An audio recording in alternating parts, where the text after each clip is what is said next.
ẹ wọlé ẹ lè wọlé nísìn ẹ ti lè wọlé nísìn ẹ wọ́n ṣe lérò kíní mo ti fix ẹ wọlé ṣé gbọ́. Mo ń gbọ́ mo ń gbọ́ bẹ́ẹ̀ tí mi ò tí ì ríra mi. Ẹ ti wọlé ẹ̀gbọ́n ẹ ti wọlé ẹ ti wọlé. But I can't see myself. Hello Yínká wọlé.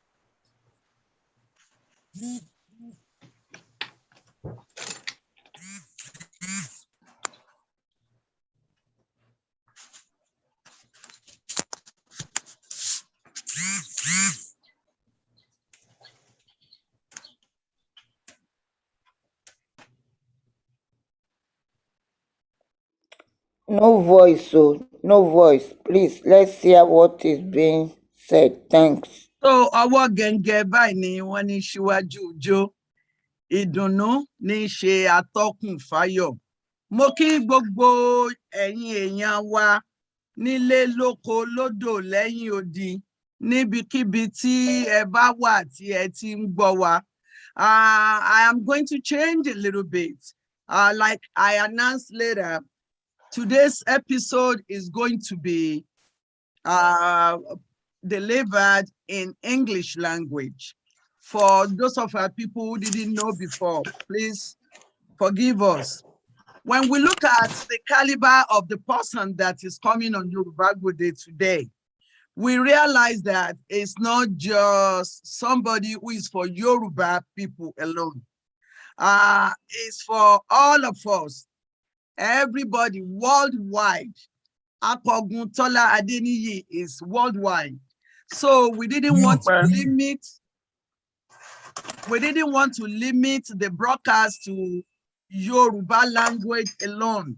We wanted to give our people who don't speak Yoruba language yet, we wanted to give them the opportunity to be able to enjoy today's special episode. Before I call on my presenter who is going to introduce our honorable guest today, I would like to make one or two announcements. One of them is the Yoruba class, Yoruba language class. The semester has ended. We are going to start another semester on August 38th. Please take this opportunity to register your children so they can speak Yoruba language. We are also calling for people who are ready to help. You remember about 3 Sundays ago, we announced some of our youngsters. There are 3 members of OPC. They were locked up in Nigeria because of Miriam. something that happened. So they were there for many months. At the end of that, what happened was they lost their farming. They lost everything. Because of this, we are asking for people to donate to help these youngsters. They have families. Please, we have only got 2 people who came forward to help them. We are asking everybody, we are asking our people, like we always do. Let's come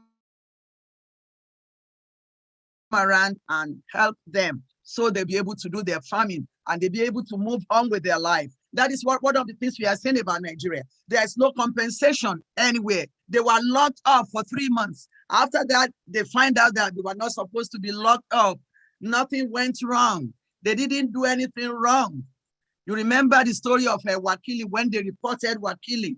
Instead of Wakili to be locked up, these youngsters were locked up.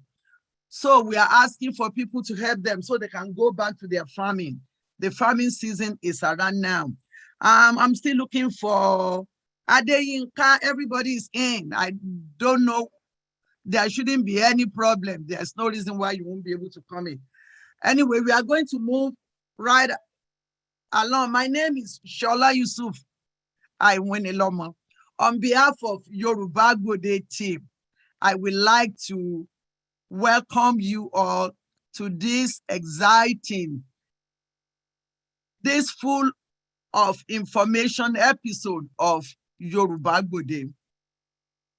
Our guest on Yoruba Gbode today is somebody that we know very, very well. If I tell you that when I was the youngest broadcaster, I'm not going to tell you how old I was, but I know I was the youngest broadcaster then around Yoruba land. So we had that name all the time. The name shook the profession of journalism at that time. It was like when you hear that name, there is no other name that was functioning. That was how strong our guest today is. He is Jagun Odua Adimula. He is Arabarema and Iroko Yewa land. He is also the Babagunwa Goiwoye.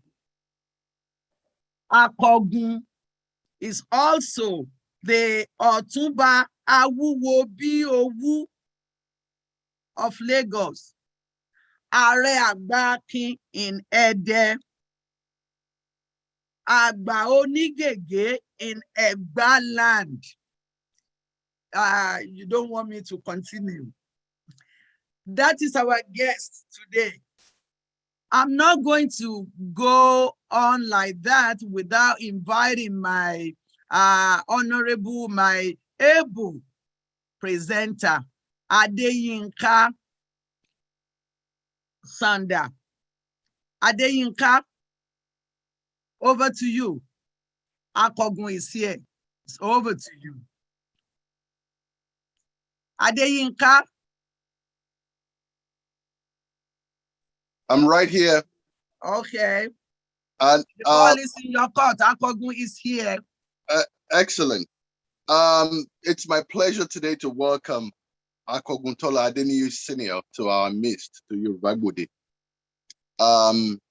Is a big catch, and but I'd just like to run through a little bit, a snippet of his life, his remarkable life. Chief Tola Adeniyi was born in Agowe, present-day Ogun State, and is well over 70 years old. It was like Chief Adeniyi was born with a pen in his hand. Because I've followed him since I was a child, reading his very beautiful proses that he wrote at some point in over 16 different newspapers on a weekly basis. I don't know anybody that has beaten that record yet, having 16 different columns in 16 highly rated publications in Nigeria. A trainer of journalists. He trained a lot of journalists, taught them in the way that they needed to go. But beyond that, what is remarkable again about Chief Tola Adeniyi is the fact that before he left secondary school, he had written two books. He had written and published 2 books by himself as a young man. That intrigues me. And it would also be noted that it was the proceeds of his books that he sold that he used in sending himself to the university, at the University of Ibadan, where he earned a BA in English language. Is indeed a very, very remarkable man, a very experienced journalist. Also, I'd like to say that his sharp mind has helped a lot of people to mold their political views, their worldview about Nigeria, the sociology of Nigeria, and what have you. And he's still doing that to date. Even having relocated to Canada and being an entrepreneur, a founder of businesses, he still finds time to write. His love and devotion for Yoruba land is remarkable as well. Oftentimes people do not know that he's as vast in the handling of Yoruba prose as is as good with his English language. As a man of many parts, and we're indeed very proud of him. He attended the Gbode Muslim college, and even excelling there with top grades and all of that. Going to the university was not hard for him at all. It was so easy for him to just move on and become what he wanted to become. He knew that he was going to be a writer. As a matter of fact, as a young man, he had said he was going to be a writer and he was going to own newspapers. He achieved both feats easily. Another intriguing thing about Akogun is the fact that he, at the age of 14, traveled by himself all the way to Ibadan to meet the legendary D.O. Fagunwa. He met him in person by himself at the age of 14. That is indeed wonderful. I'd like to ask him a few questions about what he thought about D.O. Fagunwa when he met with him, the legendary man, the late D.O. Fagunwa. Also, Akogwan Tola Adeniyi is also an actor. People do not know that he's a playwright, a poet. He acts plays, is a stage dancer. He can put up a performance. In the 60s, he was the first person to adapt Chinua Achebe's Things Fall Apart to stage and television. And he took that play all over the country, toured all over the country. These led to a fantastic friendship between him and Chinua Achebe. And as a matter of fact, I'm told that he honeymooned with his lovely wife at Chinua Achebe's residence when he got married. Chief Tola Adeniyi, a man of many parts, a man of good companionship. You could never be with him and be bored. Very sociable. And they say that very intelligent people are sometimes social misfits, but Chief Tola Adeniyi is able to hold intellectual discourse and also be a good companion in social circles. He's able to hold both easily. Today, he champions the cause of Yoruba land, being an elder. And I think he has earned it too. And a lot of people listen to him. So today, it's our pleasure to welcome him to Yoruba Gbode. And it will be also my pleasure to ask him a few questions. It will be a dream come true for me, having been on the same platform with him. And I knew about him when I was a young man, and even watching him with some of my uncles like Brigadier Adeniyi and some of the who he kept company with. My joy is to be with him today, sir. And I do welcome you to our program. And of course, today we have our wise ones with us who are going to be helping to take this to keep this program afloat. We have Mr. Kishiku, a very experienced man, social commentator, very noble, very wise. We have Professor Adewoye, Professor of Mathematics from Howard University for over 46 years. And we have the ever powerful, sharp-minded Mr. Banjayi Loge, one-time commissioner in Nigeria, a journalist, administrator, and a public commentator, and an activist of note. You're welcome to our program today, sir. It's my pleasure to really be on the same platform with you. Yes, still on the introduction, like you rightly said, he has written so many books. Some of the books that he has written are The Teenagers Must Repent. I'm glad I'm not a teenager. Aye Ode Oni, Soul Fire, The Lunatic Nigerian Professionals, The Jewel, that was the biography of Mama H.I.D. Awolowo, Theater on Wheels, Deaths in the Ties. He has written many poems, both in Yoruba and English language. He has written many documentaries. He bagged almost 30 traditional titles all over Nigeria, not in Yoruba land alone.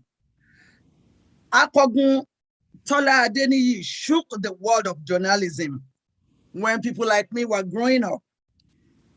A professional journalist to the core, he was never tired or scared of saying things, especially the truth. He is a prolific writer, acoustic columnist, a veteran journalist, and actor.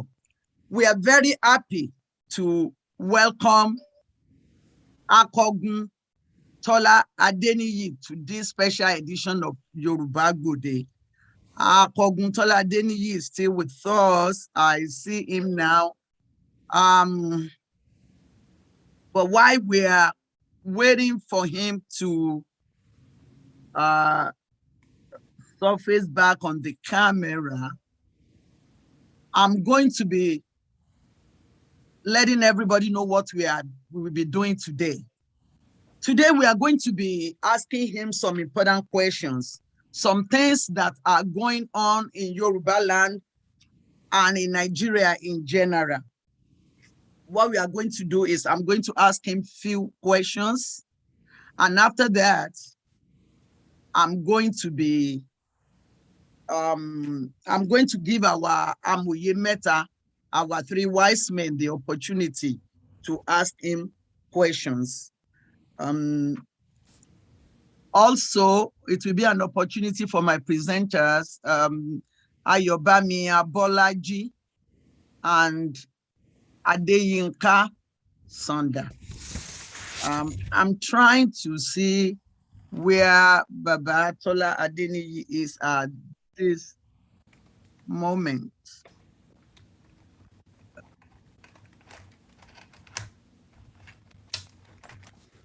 And while you're doing that, may I also add, while you're still trying to locate him, because I know that he's probably around there, I'll also like to note that Chief Adeniyi, after having bagged his BA from the University of Ibadan in English language, also proceeded to the United Kingdom in Lancaster University, where he bagged a master's in theater arts.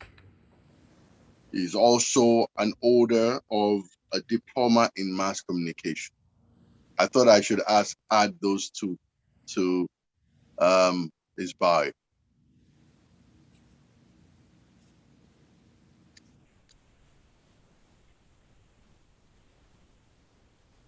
We are waiting for him.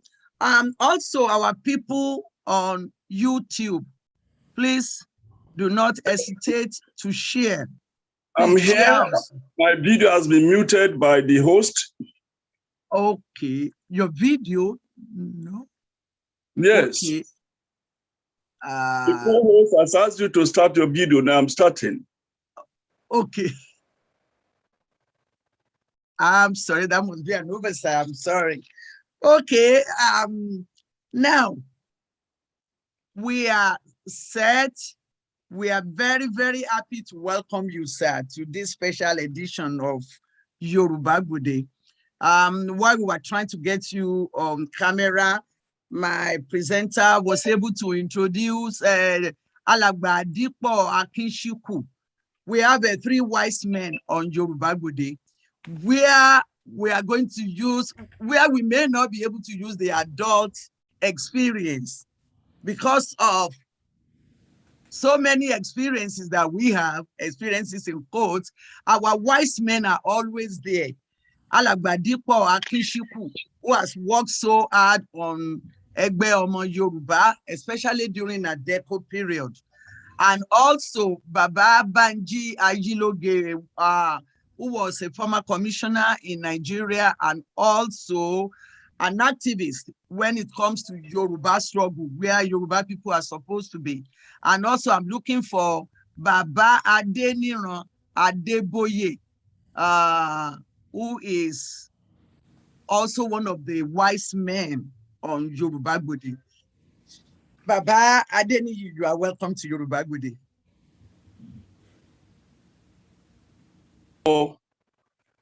Mo máa fi tọ̀wọ̀tọ̀wọ̀ bẹ̀rẹ̀ ìbá nǹkan kékeré tí máa sọ láti rántí olóògbé D.O. Fagunwa tí ọ̀gbẹ́ni Sàǹdà mẹ́nu kàn lẹ́ẹ̀kan tí mo lọ rí ní NBC nìbàdàn. Pé ẹ̀yin ọmọ ráyé Gbede lẹ́nu mi, ẹ̀yin ọmọ ènìyàn súnmọ́ mi kájọ jírò ohun ribiribi tó ń ṣẹlẹ̀ lóde òní kọjá ohun tá a lè sọ. Nǹkan tí a sì ń rí kọjá tá a lè délé ròyìn. Kò sọ ojú kò rí rí àbẹ́ tó fẹ́ tọra rẹ̀ jẹ́ ṣùgbọ́n tójú rí lóde òní kọjá ohun tẹ́nu lè sọ abẹ́ àmì ọ̀rọ̀ tí sì ń gbọ́ ó kọjá ohun tí a lè lérò ròyìn. Ayé òde òní ayé tó ìgbà ni mò ń kéwì ní orí rédíò Nàìjíríà láti 2014 mo wá lọ bá bàbá Fagunwa mo sì rí wọn jọ́ náà ní ayọ̀ àtàlàfíà wọ́n sì gbà mí tọwọ́ tẹsẹ̀. And kò pẹ́ lẹ́yìn náà tí Ọlọ́run pè wọ́n sọ́dọ̀ mo sì ṣe nǹkan táwọn òyìnbó ń pè ní dedication. Ìgbà tí mo gbé ìwé ayé òde òní jáde àwọn ni mo dedicate ẹ̀ sí. Maybe I have to make a few corrections. Thank you so much. I didn't pay my fees for university with proceeds of my books. By the time I was going to University of Ibadan, I had federal government scholarship. I also had Western Region scholarship. Wow. And but I did use my proceeds of my books, the two books, Aye Ode Oni and Teenagers Must Repent, plus my £5 weekly for AWE to sponsor my higher school certificate. And because I didn't have money to begin in January, I started my HSC June 1. That is almost half a year into the program. And about Egba title, it is Apata Onigegara of Egbaland, which Apata Onigegara, which is Royal Majesty Obadiah to Gbadebo conferred me with. I thank God for my life. I thank God for all those who have helped me to come this far. And I think we can begin. I want to thank all of you who are on to witness and participate in this program. I give special regards to Alagba Yeloge. He's a gentleman I've always wanted to meet and chat with his wealth of knowledge. Gbode Sandasho, you come from a very great family. Thank you so much, sir. And we grew up watching you and knowing you and admiring you. What perhaps was very interesting about you is the fact that your pen helped to nurse a lot of us, because I remember that you would write and I would grab a dictionary and I learned a lot of words.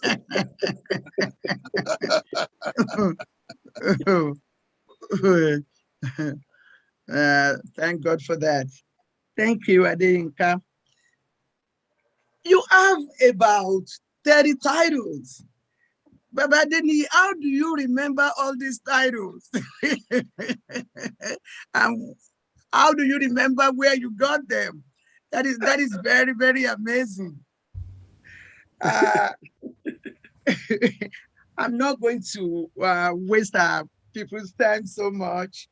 Some of us, we get very confused about the Hausa and Fulani. I remember when during the Nadeko, when I made this album, Gbode. After I went back and, listened to Gbode, I can say I was so much ashamed of myself. But when I was discussing with somebody, they said, oh, you are not alone. Can you tell us the difference or the relationship between the Hausa and the Fulani? Where did they come across each other? Because we will say Gambari pa Fulani o lejonu. That is, if the Hausa does something to a Fulani man, no complaint. So where do they meet? How did they come together? What is the relationship between these people? Well, I mean, I think that Nigerians need to know that the Fulani came to Nigeria before 1804.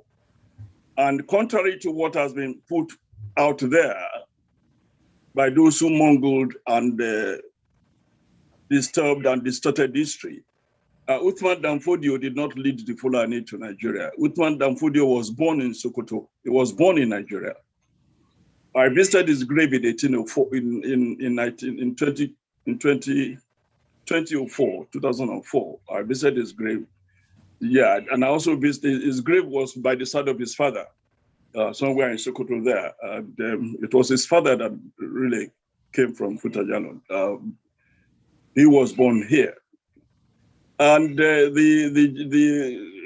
1808, 1809, he had then grown. I think he was around 29 or thereabout when he started his jihadist movement, and they first conquered Gobir, which is the present day Sokoto, and all the 7 kingdoms of Hausa land were rooted. And what they did was to give impression that the Hausa, who at that time were obeying and living a very civilized and highly cultured life, were not practicing Islam the way it should be practiced. And so they thought they'd come as modernizers. And the indigenous people supported them because they hosted them and they thought they were sincere. And it is very easy when you want to kill a dog, when you want to hang a dog, you give it a bad name. So they've always been using the word corruption. And they gave the impression that the Hausa kings were corrupt. And so there are people supported the jihadists and more or less handed over their kings on a platter of gold to the Fulani. In fact, the 7 kings were beheaded and rooted, and then they started ruling over them and putting emirs, just an Arab word for like king or oba, in their places. And then eventually converted Sokoto Gobir. It was they converted to their capital. Now, one thing they did from the word go, or not necessarily, not immediately, they started that they continued their campaign, that they were seriously resisted by the entire Middle Belt, today's Middle Belt. That is the Lantans, the Ibirams, the Sango Qatar people, the thieves in particular, and so on and so forth. So their suzerainty was limited to just the present-day Northwest. Then by 1903 or thereabout, when they were about to be routed, when they were about to be defeated, then the British had come in and they started this silly indirect rule, that is allowing them to continue to rule while indirectly, while the Oyinbos will be their bosses. And they found them very easy to deal with because they were not disturbing the Oyinbos and they were collecting taxes and punishing the Hausa people and so on. And though it was comfortable for them, but it was when politics really started that Ahmadu Bello, God bless his soul, realized that the best way to continue was to adapt the language. They didn't change the language of the Hausa majority. So they buried their own language under Hausa language and made everybody around there to continue to speak Hausa. So people would think that when you see the majority speaking Hausa, then because they were so little in population, they deceived the world by saying Hausa Fulani, because they themselves as an ethnic group could not stand on their own. So they used the word Hausa Fulani to confuse and deceive the people for a long, long time, until maybe just about 10 years ago when they started now showing their own feathers, when they now started to show their own identity by saying Fulani. Until about 10 years ago, nobody was, at least 10, 15 years ago, nobody would talk about Fulani as a recognizable as an entity worth really bothering about. It was all House of Fulani, and they came with the ridiculous population that there were many, because the Hausa actually were quite a large nationality, and so they hit under that. They themselves being about that time less than 2% of the population of the North. So to answer your question directly, you have the Hausa people who are not in any way related to the Fulani, either in culture, in worldview, in industry, or in anything. The Hausa are very industrious. They are majorly merchants and traders. And when you talk about the granite pyramid and other things, you are talking about the Hausa. When you're talking about the tin in Jos, you are talking about Biram. When you're talking about farming, agriculture, you are talking about the thief people. So the Hausa the Fulani didn't feature in any of this. So when you then talk about this, all that they were interested in as a people, basically is power. It's the only language, it's the only industry they know. On the other hand, the Hausa are very busy business people, industrial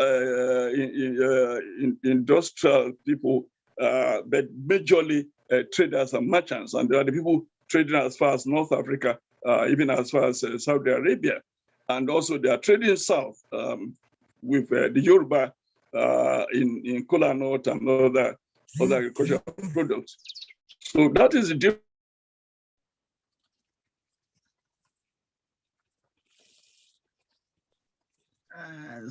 It's frozen on us. The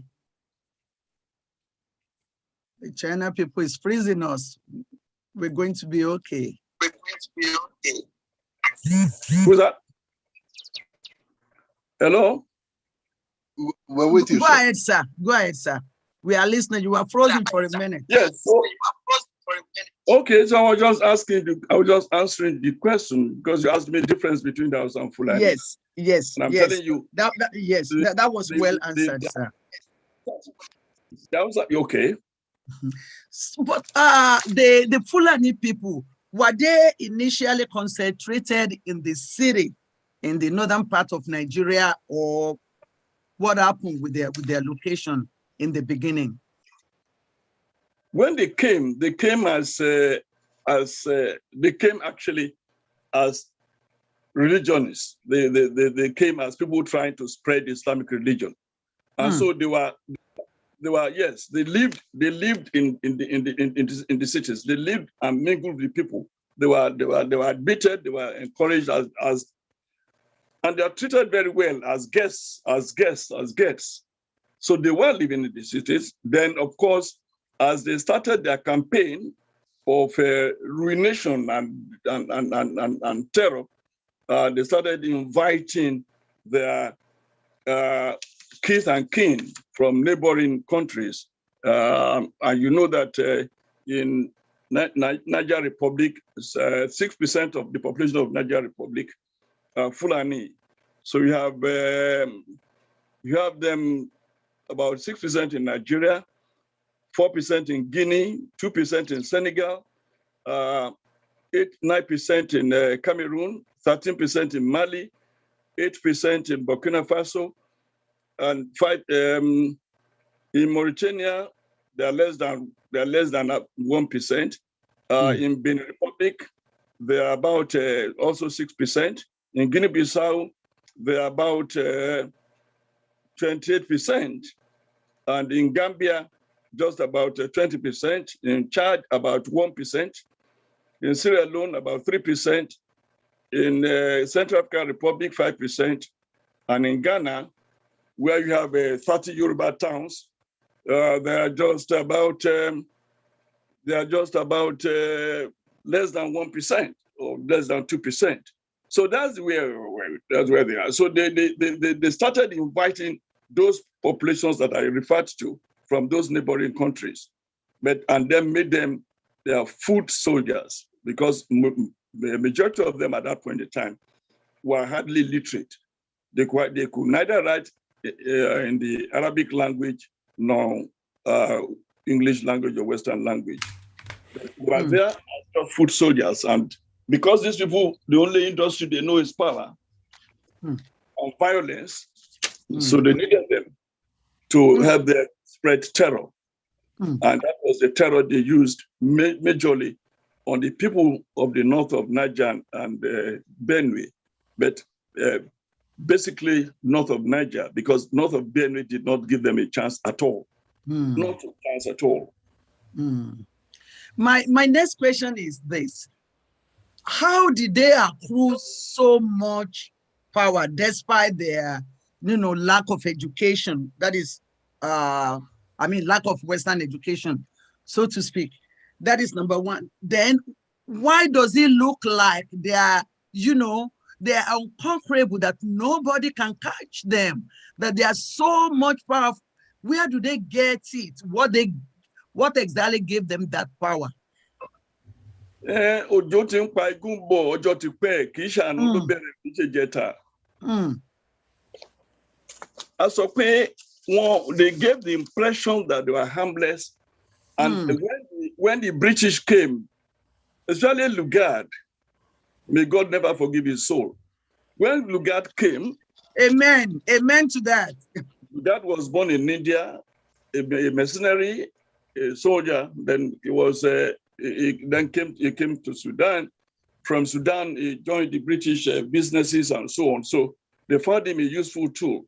So when he came, and they realized that the Fulani, who they allowed to be doing indirect rule, and who were collecting taxes for them from the north, from their area, he realized that the money coming in was not sufficient, and so they needed the money from the south to be able to augment the meager resources they are receiving up north. What he then did, because of the indirect rule, the power. Police and all that, which they couldn't send soldiers and police from Britain, so they had to recruit locally, and so the recruitment was also from that area, and the other parts of the country, the east then and the south, the west and then the south, were all busy about education. These people had already advanced. The west, as in 1850s. The Yoruba had already had graduates in medicine, in engineering, in law, all over the world. And long before then, the Benin Empire had established diplomatic relationships with Portugal as far back as 1400. So what I'm saying is that the South was so much advanced, and they were not interested in all this in this so-called violence.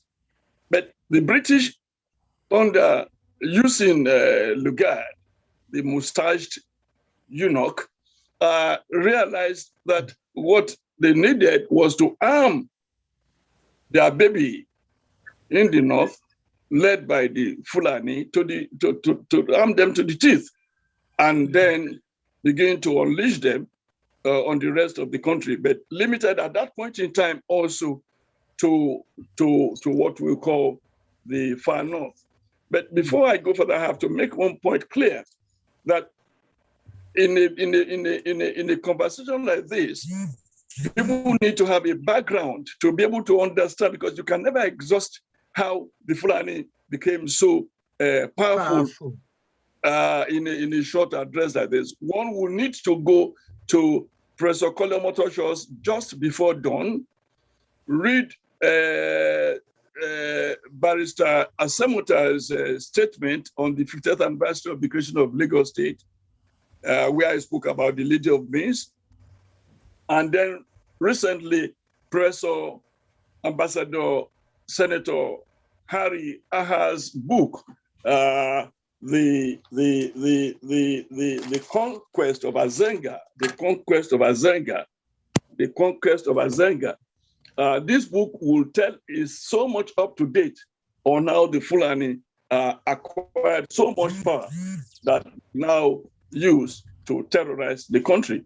But we should not just say that it was just they and the British. No, they came by this with the collaboration of so many other factors. You cannot become a dictator or become a totalitarian if you do not have collaborators. So the moment they began to, I mean, all this monstrosity did not long ago. I mean, until 1970, or even though they made an attempt in 62, 63, 64 to cage, that is after independence, which was given to them. I mean, the independence was given not to the rest of Nigeria.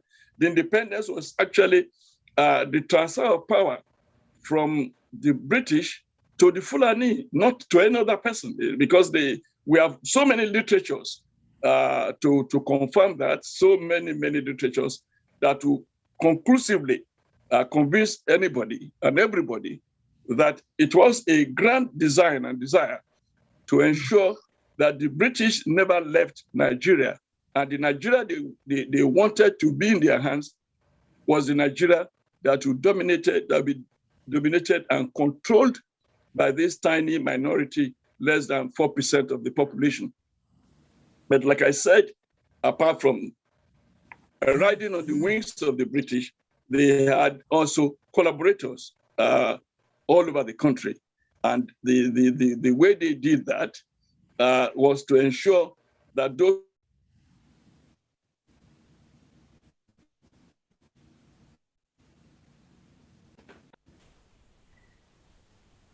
freezing us again.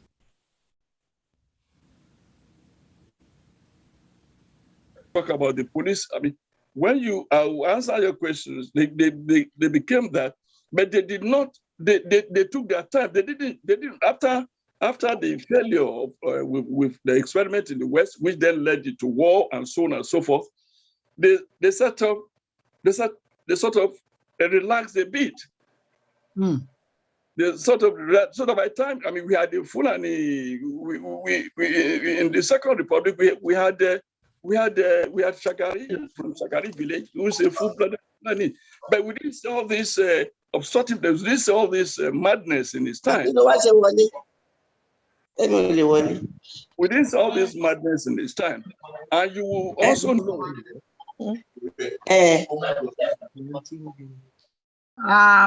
Please forgive me, sir. I have to mute them. Okay. Okay, go ahead, sir.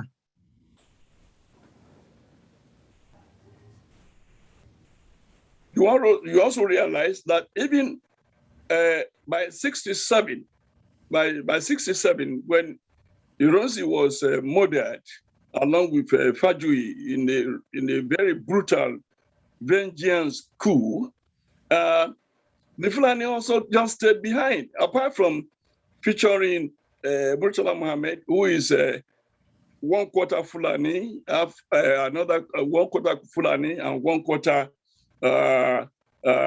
Hausa, and half Southerner. Those who they used were just the middle belt people. Unfortunately, at that point in time, majority of them that they recruited into the military owed allegiance to those who recruited them into the military rather than allegiance to their own people. Because before them, people like they've had years of revolt, of serious confrontation from the middle belt against the Fulani. But the soldiers they recruited owed allegiance to the Fulani. And that's why you have people like so many of them, including Danjuma and so on and so forth, who are of the middle belt, and they thought they were defending the people who gave them this opportunity to serve in the army rather than serve their own people. And so it was they who really, in collaboration with, of course, the very heroes we had in the West, Alabi Sama, Lani Akriade, and so on, Obasanjo, and Akriade, I mean, who really prosecuted the genocide against the Igbos. And again, the Fulani will be hiding. The only places that any Fulani soldier was involved was a disaster. Even Murtala was not full Fulani. The command, his own command, was a disaster in Nasaba axis. So what I'm saying in essence is that you say, how did they come by this power? It was, again, the British taught them indirect rule, and they were also using indirect rule by hiding under one finger and unleashing terror using other people as proxies. And that is kind of the collaborators I was referring to. And as we speak, all of those are now biting their fingers, they are regretting, and a lot of them told me that they're going to regret to their graves for being allowed to be used at that point in time to traumatize their own people. And even now that they've almost wiped out the entire Plateau and Benue states, those who are there, who came from there, more than 200 retired generals in Benue and Plateau, are regretting, and they're going to regret to their graves that they allowed themselves to be used. So they became this powerful, like I said, hiding under one finger and using other people. Then by 19, and then after the war, they realized, I mean, because if the other parts of the country had taken politics and power as their priorities, we will not be where we are today. In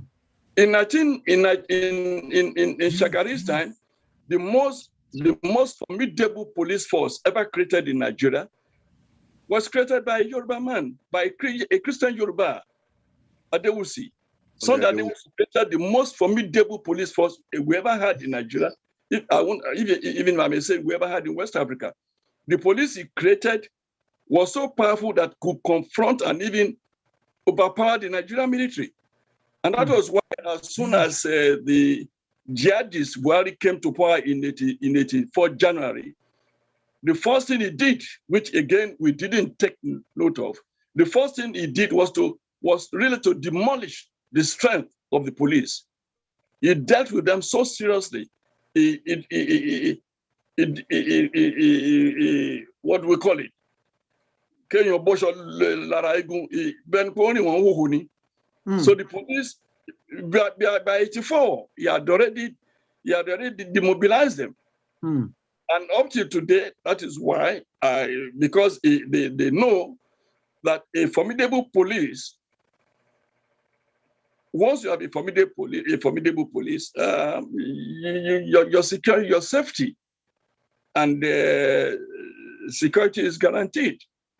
And that is probably why that will not be allowed. So what I'm saying is that one of the reasons why they became so powerful is that we did not take politics as an industry. We didn't take political power as a business. We didn't take it. It wasn't in our gene, in our DNA to overpower people, take people's land, conquer them.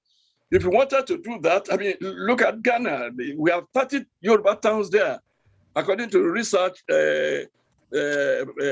published by that emeritus professor of impeccable integrity and public probity, our Baba, Professor Wanda Bimbola. He was a senator, a vice chancellor, but who is arguably one of the most decent men Yoruba ever had. I mean, he told us there are 30 Yoruba towns in Ghana. The Yoruba didn't go and annex them. We didn't go and annex them in Togo. We didn't believe we should conquer them and take and annex them to Western region, because that is not the way we are. The Igbo, the Yoruba, no. Even the thieves, the Biroms, the Bibios in the south, the Efiks, the Izons called the Jaws. So we just allow them to become a lone ranger, those who believe in power, in violence,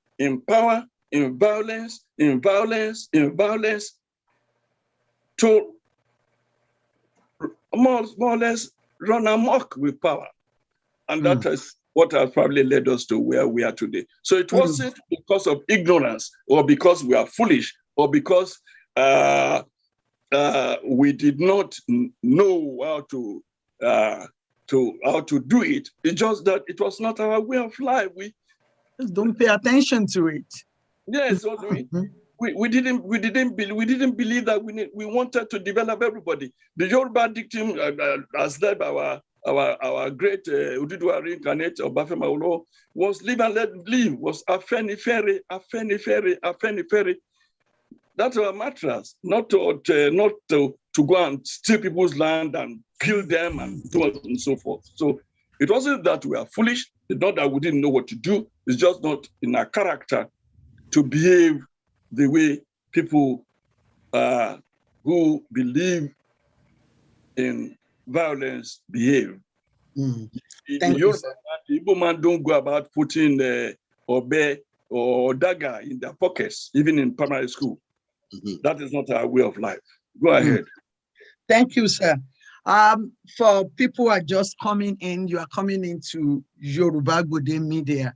Our special guest today is Chief Tola Adeniyi, who has been the head of so many important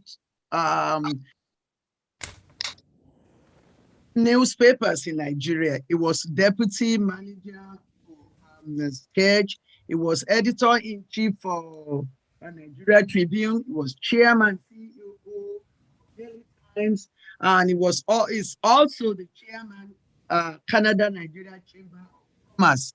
This is the person that we have the honor to host on Yoruba Gbode today. We were talking about the origin of the Fulani. Now, that was how these people started.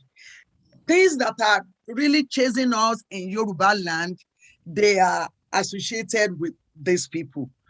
Killings, maimings, kidnapping, taking over farms all over the place. If anything happens in 10 places, 9 of them must be Fulani, including kidnapping and killing and all these kind of things.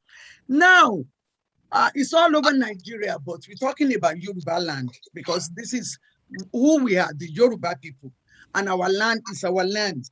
When we are talking about all these evil things, all these ill things happening in Nigeria, especially in Yoruba land, where are Yoruba elders on this? What do you think it is that is like holding them back? I mean, don't they know what is going on? Do they have any allegiance or anything to the Fulani? Why does it look like our elders are not in the market where they're supposed to straighten the heads of the babies? Are they sleeping inside or where are they? That is the question that everybody wants to know, sir. Okay. I just want to, for those who may say, why are we saying, why are you saying this Fulani? I just want to add to what you have just said, that even the Sultan of Sokoto himself said about a month ago that 80% of all the crimes in Nigeria are traceable to the Fulani. He said it himself. I didn't say it. That 80% of all the crimes in Nigeria are traceable to the Fulani. Answering your question specifically about where the Yoruba elders are and whether we, because I will consider myself as an elder, being close to 80, why does it appear as if we are not doing anything or we're not doing much? I want to say that the Yoruba elders are very clear. I believe they are very clear about what is happening. They know what is happening. Every person knows what is happening to the West, to the Yoruba people. There's nobody who will say in Yoruba land that his family has not been terribly terrorized. When people from Ibadan, the Jebu living in Ibadan cannot go back, cannot visit his people in the Gbode flying Ibadan Gbode road.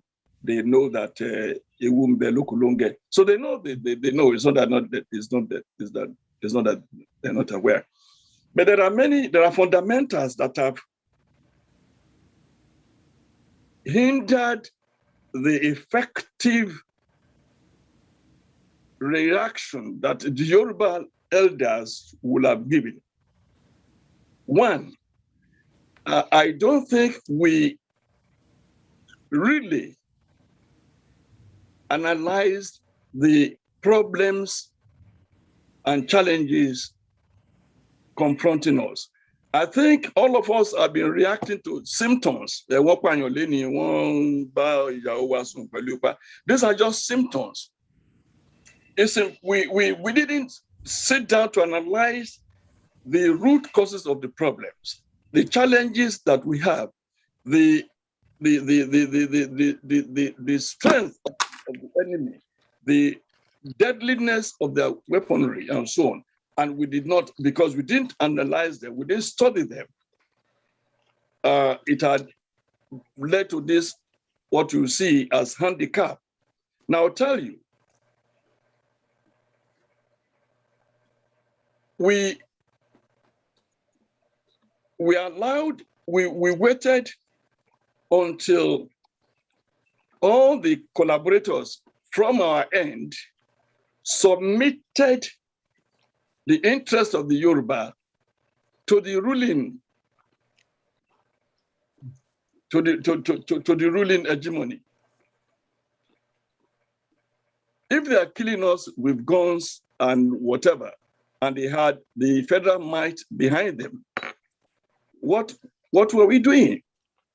There was a governor in Yoruba land who, less than 4 years ago, was reported to have imported 1 million guns.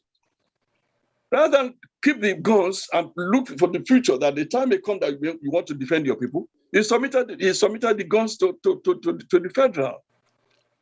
Recently, Lagos State alone must have invested over 2 billion on arms, ammunition, and all the logistics and the logistic support for the police. Why not use such for defending Yoruba land? Why put them to the police that is not under you? Why did you give that to the police that you cannot even you can't even give instruction to ordinary sergeant in the police force? He will tell you that he's not responsible to use responsibility. His commissioner will tell you that he's responsible to Abuja. So we didn't do the political calculation of what is happening. Then, like I said earlier, you cannot become a totalitarian, a dictator, a tyrant if you do not have collaborators. So there are elders who, unfortunately, did not know how to handle those that are their children who are in corridors of power, who of their children who are collaborating with those who are oppressing them. So, and then we've had a wrong approach to solving. We have a wrong approach to solving, and that also has weakened the position which the Yoruba elders will have been able to establish. And what do I mean by that?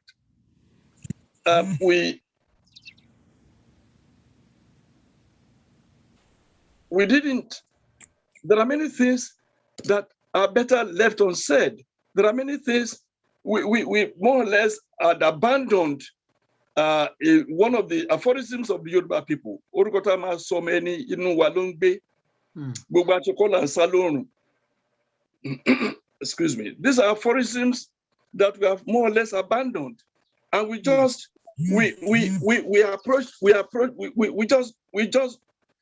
use wrong approach to solving a right problem. I'll give you an example. Was it yesterday or the day before that some Yoruba media published that Obasanjo went to Benin Republic? I mean, why on earth should anybody mention that? Why should anybody advertise that? Let us say, if he did, which I'm not sure of, that's a serious diplomatic move. Shouldn't be announced. Did they know how many people Buhari had sent to the president of Benin Republic? Why should it be published? Why should it be announced? Why should it be publicized? Why should people, you are fighting a people who are sitting on the treasury of Nigeria. They are sitting on the treasury of Nigeria. They are sitting on the treasury of Nigeria. And the bulk of the money in that treasury, 90% of the money in that treasury, or let me say 75, because it's also only from the West. But 75 of the money in that treasury is from the Western Nigeria, it's from the Yoruba land. I don't want to use the word Western Nigeria because there's nothing like Western Nigeria. Or I'm not a Western Nigerian, I'm a Yoruba. So the money is coming from Yoruba land. And then you know that that bulk of money is there for their use, and you are advertising, hey, we collected $4,000, we collected $5,000. You are advertising your strength, or at least one of your strengths, which is the finances you will use to people who can, with a fingertip, collect 1 billion, can call their people to donate 3 billion, because the 3 billion is from your treasury. You don't tell people that you are fighting your strength. You don't advertise to them that you are very lean on ground. So these are things that have made it look as if the elders are not doing anything, or that they don't know what to do. But I want to assure you that the elders, the Yoruba elders are worried. They are very worried. They are very worried. And I think there are some who are genuinely doing something about what is happening. And even though Akpa Imudele kò jẹ́ ká mọ̀ pé ológun ń ṣọdẹ, àti pé adìẹ ńlá gùn ìyẹ́ rẹ̀ ni ò jẹ́ ká mọ̀. There are, I'm sure, Yoruba elders that are seriously doing something about what is going on. And I'm also assured that sooner than later, positive results of the endeavors will be known and seen by the public. Thank you. I'm going to quickly introduce one of our wise men on Yoruba Gbode to have a chat with you. He was here after we introduced him. He is in person, and I'm going to do him first because he has so many engagements, but Baba Adeboye knows that Yoruba Gbode is his baby, so Yoruba Gbode comes first. I really appreciate your coming here again today, despite your various engagements today.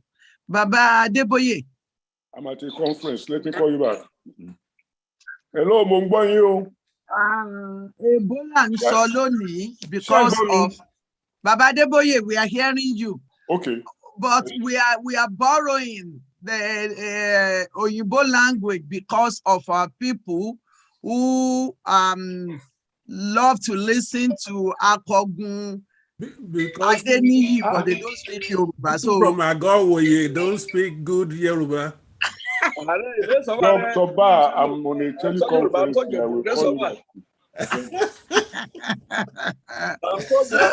I'm so Yoruba. That's all right. Okay.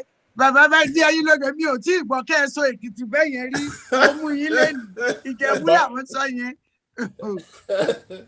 Bàbá Adéníran, yes, you are on with Akogun Adeniyi. Okay, ẹ ṣé ẹ kú wájú kí Ọlọ́run fi ṣẹ́yìn wá o. Àṣẹ. You are forcing me to speak English. My English is not as good as my Yoruba. Okay. So, after 50 years as a professor, thank you, sir. So anyway, for today, I want to welcome our guest. And I was afraid that given his knowledge and his experience with the newspapers and all of that stuff, I might reveal more ignorance than I care to. In order to avoid that, I immediately went to Gbode emotionally to drum up an experience that I'm going to relate to you in short order. The year was 1954, and I was in standard 3, and my teacher was from Akure. His name was Ilesami Ojo, and he was teaching the class slave trade. He was teaching slave trade and he was knowledgeable enough, extremely so, a former student of St. Andrew's College, Oyo, and he started with the Arab slave trade. So the Arab slave trade was mainly on the east coast of Africa. The people that they were buying and selling, taking to the port of Basra, were called Zanj. I may not pronounce it properly, but that's the way he said it, Zanj. But I think that's also where the name Zanzibar derives from. So our problems did not begin yesterday. Our problem began right after the Hijrah, in which people were being taken. The military evangelization of Islam was not about Islam alone, but about conquest. And our people were taken from the east coast of Africa to the port of Basra, which would be equivalent to what they call Jamestown in the United States. It wasn't long after that that the same Arab imperialists went to North Africa, conquered Egypt and Nigeria and what have you, and entered Europe, at least that part of Europe, through Gibraltar, and conquered Spain and created Madrid, Alhambra, and all of those places. They say it's a mixture of Arabs and Moors. I think the fundamental question that I'm trying to address is, what is the origin of the Fulani? And what I am able to gather, coming from Gbode, I didn't go to Agowoyo. I went through Gbode immediately to Zanzibar and to this and that, and came via the Gibraltar to Morocco.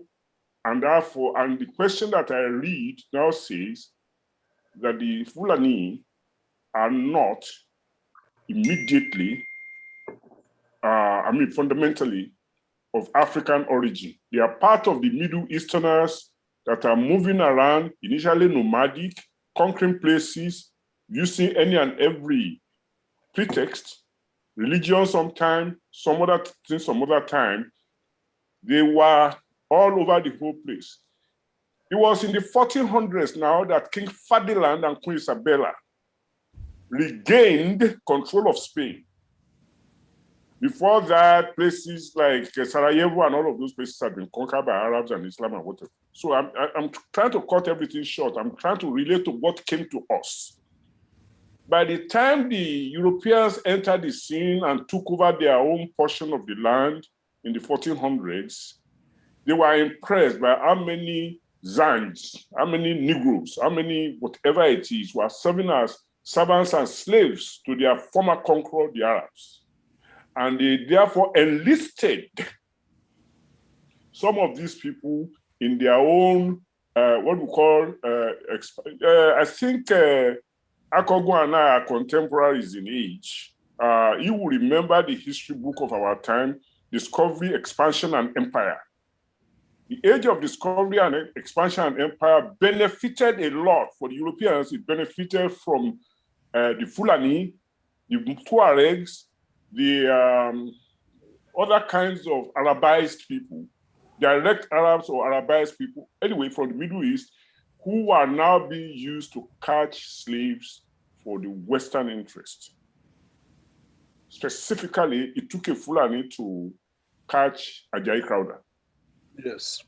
So now, when Akogu says that power is the only industry in the Fulani world, It was right because that's what they have exercised for 800 years before we were aware of that in southern Nigeria. Sub-Saharan Africa, all the way up to the Cape, south of Sahara, all the way up to the Cape, north of Limpopo, we were doing our own thing as they do it in equatorial subtropicals. Until these people came down with an agenda that was essentially related to power, conquest of land, takeover, and what have you. It may have resulted from most of their land being desert. I'm not making absolute moral judgment about what they were doing. It may have been for them an activity of necessity. But when it came to us, we were woefully unprepared for the invasions. So then that went on from about 1400. They created the empires like Ghana and Mali and Shonge and what have you. I am not speaking religion. I'm speaking expansion of people and creation of new breeds of people. And that's what we inherited by 1800 in Sokoto, and then a commitment by that set of people to continue that expansion all the way until they could get to the Atlantic Ocean. They may have given religious figuratives like dip the Quran in there, but that the Quran is just a pretext. Power, conquest, ownership were the driving forces, and have been that way for 1,000 years. So when you now ask questions, it's the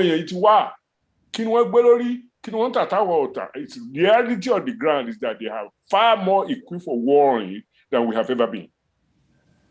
What we have relied on since the British came in, or the Europeans came in after their own version of slavery and decided that they were going to do their own version of imperialism, and they conquered everybody, including our conquerors. Then they reached a rapprochement with the Fulani about how to share power. Europeans will be the boss, and the Fulani and the associated people will be the second in order. Perhaps far second, but second nonetheless. Because the fundamental people to be conquered, used, and abused, and dumped are the people in sub-Saharan Africa. The Negroes. I've said too much. I may have shared some knowledge from Ojo. Whatever is ignorant about what I've said, blame it on me. But whatever is correct about it, credit Ojo of Akure, because that's how I remember him. Now back to where we are, how to get out of it. Are you sure Ilesami Ojo is not from Ijare? No! How can he be from Ijare? But go to the teacher now. Anyway, no matter where I came from, I benefited from his teaching, from his scholarship. May his soul rest in peace. Amen. Where we are, Yoruba say, Ẹkùn ní dààmú Ọlọ́run tó wò. Ọlọ́run tó wò ìṣàjákájá. If we are going to emerge from the decades, centuries of abuse that I've just described, we are going to have to look inwards and stop allowing Iti Sarare to play a role in our perspectives and our defense. Otitoba yi, if we are not going to disappear. The Akogun and I are knocking on 80. I mean, be closer to 80 than he is, but we are knocking on 80. No way. Eh? No way. Once we leave the scene, it will be difficult for Yoruba to recover, because the generations that come after us have grown up largely under a reduced form of education. They don't have Ilesami Ojo. They don't have people, in fact, many of them were born after 1960. So they have no notion of what our land was, what our people were, what anything was before 1960. They were born into corruption and reared in decadence. And the only thing they know how to do is teminko. And when you are focused only on yourself as an individual, your sight is taken away from the population, from the community to which you belong, and without which you will not thrive. So I am urging, because I'm urging that we go inwards. Yes, I'm 1000% Yoruba. And if I want to actually work for, and there's nothing wrong with that. Yoruba is a nation just like the French, like the English. There is no reason why we should not find a way for our survival and continuance. And it cannot be kafigi mufebu. We need to be able to say, our language must survive, our culture must survive, and any animal, any enmity that is directed to us must be defeated. And we are capable of doing it. There is nothing permanent in nature. If you go to Agowoye, they will tell you, no era exhausts time. That's not how to say it in Agowoye. That is because the people in Jare have yet to learn how to speak Yoruba properly. but look, my Nifimile. The real issue, therefore, my dear Akogun, welcome to this discussion. We prize your knowledge, we prize your experience, and we prize your forthrightness in dealing with many of these matters. But let us encourage our youth to dig deep. I mean, I'm telling you, in all honesty, Yoruba, and that's because I was born in among very native people who know what they are talking about and who don't speak English. But I don't grudge my English, I don't grudge my French. I'm just saying, unless we begin to value ourselves individually and severally and value our culture, we are likely to compromise. We are likely to want to supersede the significance of our survival, continuance, and thriving. Welcome. Thank you, sir. Thank you very much. I'm going to give the microphone to Baba Akogun Tola Adeniji to respond to Baba Adeboye. But before I do that, I want to make Lady Badabu. I want to colonize it's really difficult. I don't know what to do. I don't know what to do sometimes. But Baba Adeboye has made some really, really strong points. Who we are, who they are. Now, for whatever reason, is that the end? Because now we are past the issue of what we were or what we are. Is what is happening now. Is there any way out? Or OTD Abaku Ashwawo, like they will say it? Akogun Tola Adeniji. Is there a way out? People are dying, killing, maiming. These same Fulani people, what do we do? Is there any way out? What can we do? How can we get out of there? The way to get out, like I said, I want to thank Prof. that just spoken. He says that he said, nearer this that I am, nearer, I'm also enjoying me. So more for Ebinayi, Ebinayi ni Jebu and to be laying Ebinayi Mirunwa. Anyway. Baba Adeboye. Shota by you. Translate. Ebinayi.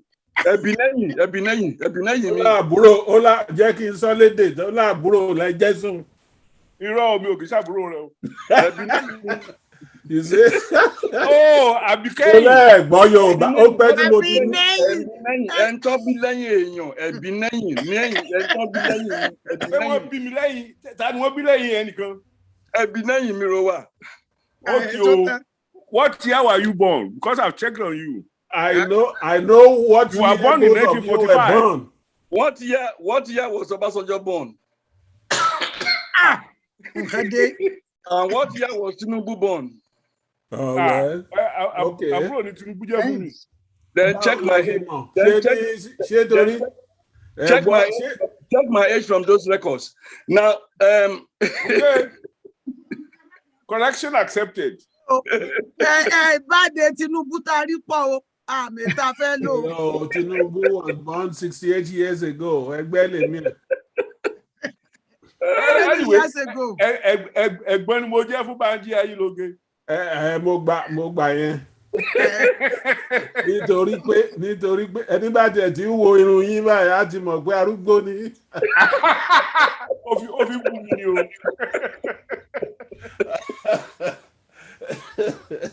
now the solution coming back to like I said, I thank Prof and his French is better than his English, and his English is Yoruba is better than his French, and his French is better than his English.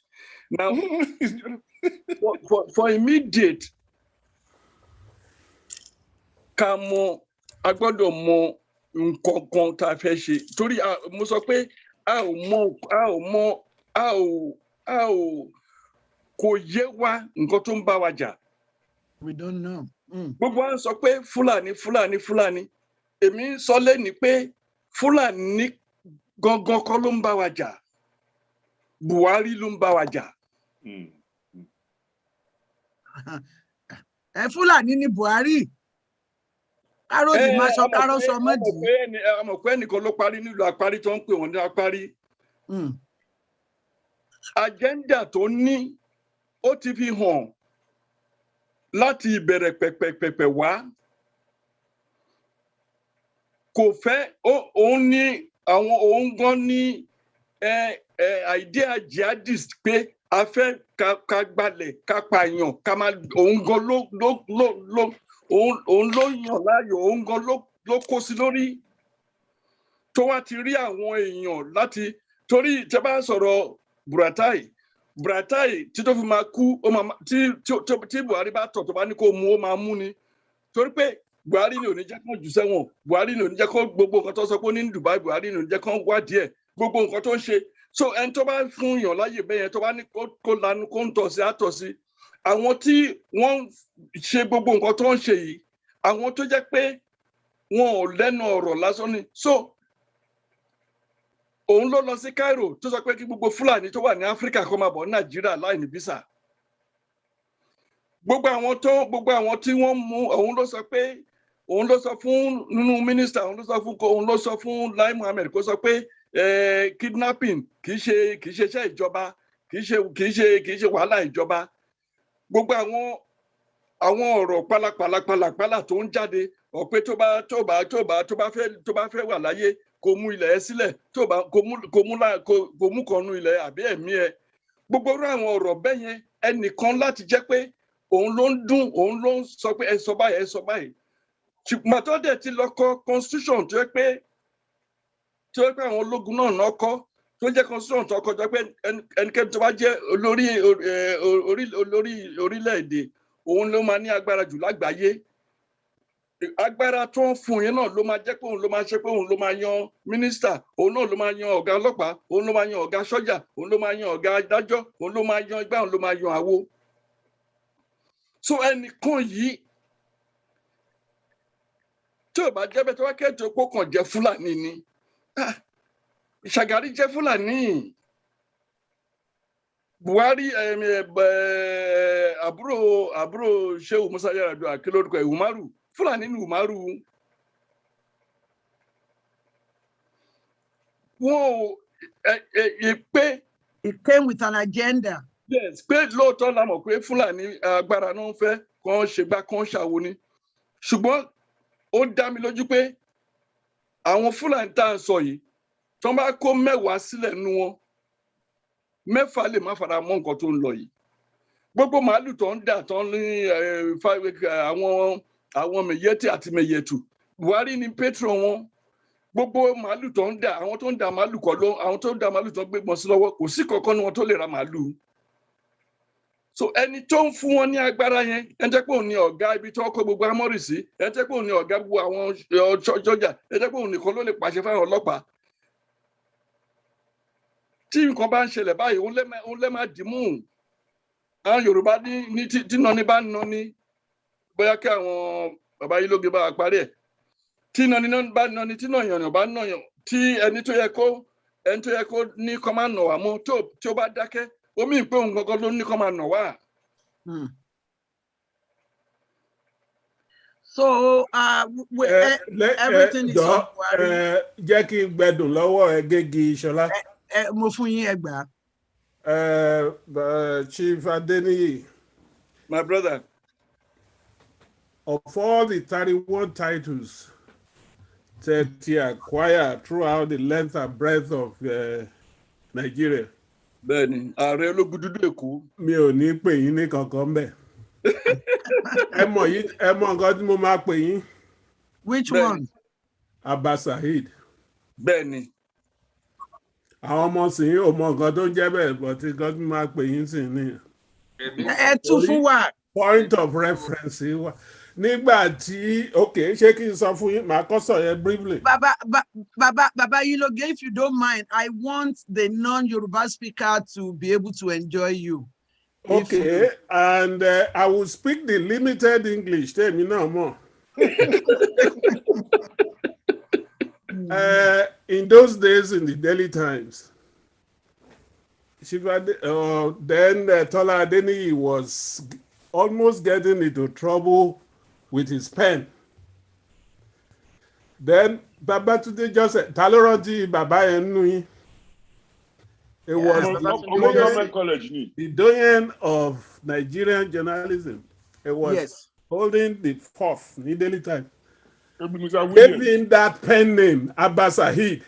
Until Bamo Chief Adeniyi during Abba Saheed. Kò tí mọ kankan gbogbo ìdẹ́lẹ̀ ń kà yẹn. Àmọ́ nìyẹn, those were the days. You know, that pen name, that was his pen name. Ìyẹn ni mo fi sọ pé gbogbo àwọn titles gbogbo tẹ̀ ń pariwo látàárọ̀ kò sí tó tiẹ̀ jọ mí lójú yẹn bíi ti Abba Saheed tí I wish kó jẹ́ mi ni ká ní mo ti tó ń gbà yẹn kó jẹ́ mi ni Babatunde Joseph fún ní orúkọ yẹn. But then, now let's go further. Buhari, at a point, mo wà ń party ẹ̀ ń gbà kan. I was the state chairman of his party at a point. Nígbà tá a bẹ̀rẹ̀ CPC.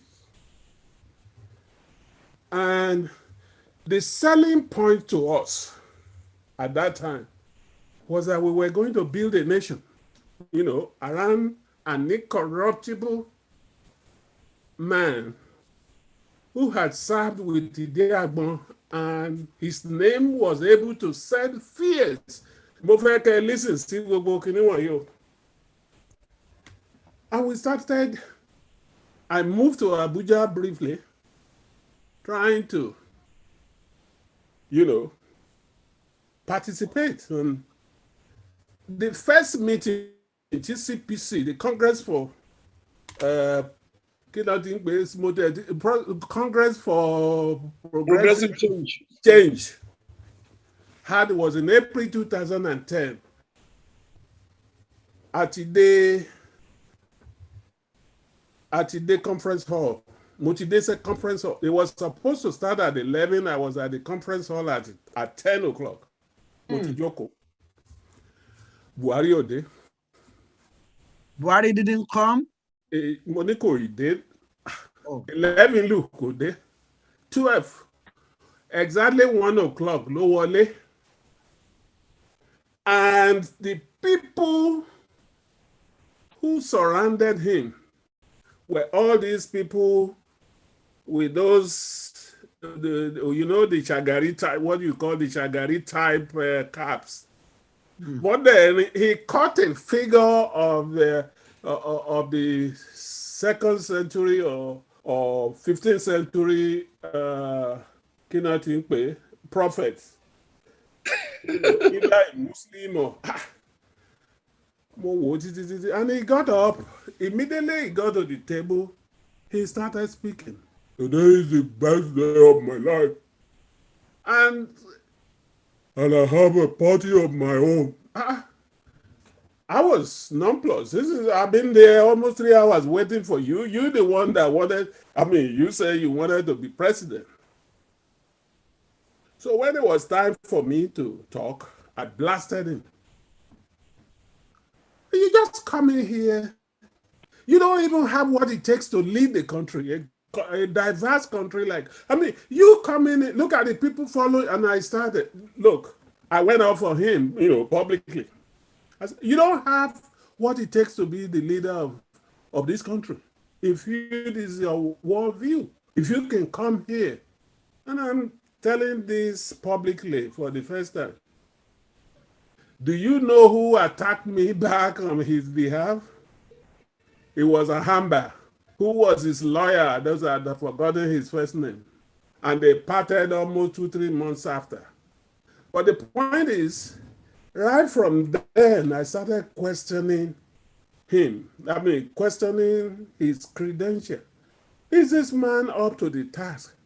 By the time we finished and he didn't succeed, as a matter of fact, shortly after that, I said, well, listen, I'm through with the national politics. I'm going back to my own constituency to build the party. That's why I became the state chairman of the party.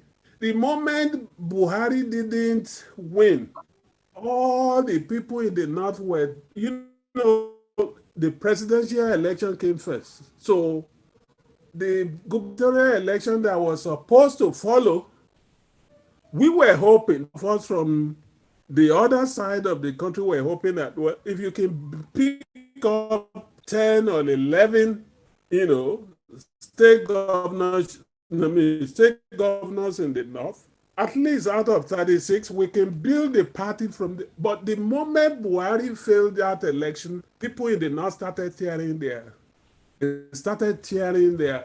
voters' card. Use it again. That was, to me, an indication that, plus what was happening in CPC, he didn't care what was happening to any other. Either you are running for assembly, or you are running for Senate, or you are all his own. So I started questioning, and I found, by 2011, I promptly resigned from the party and gave my reasons. And some of the reasons, at least the letter of resignation that I gave to the National Committee, every leader of the party signed off and used my letter as the grievances, as the major grievances of those of us from the Southwest. So it was clear to me at that time that Buhari had only an agenda for. When he wept, I was directly sitting in front of him when he was weeping. I thought it was a joke until I saw it. Then I said, why is this? Why was this weeping? And I tell you that he was weeping because of his agenda. So I'm not going to be the one to bring the Fulanis to occupy Nigeria. That was his agenda. And now, from those who confess out of the people you are calling terrorists, the second time around, remember, he said, there will be blood on the street, baboon or something. I don't know who can have the quotation. He was contacting all the Fulani fighters from Futajolan all the way to Mali to all that, and enlisted them to force Jonathan out. And in return, he was going to give them money, land, and citizenship.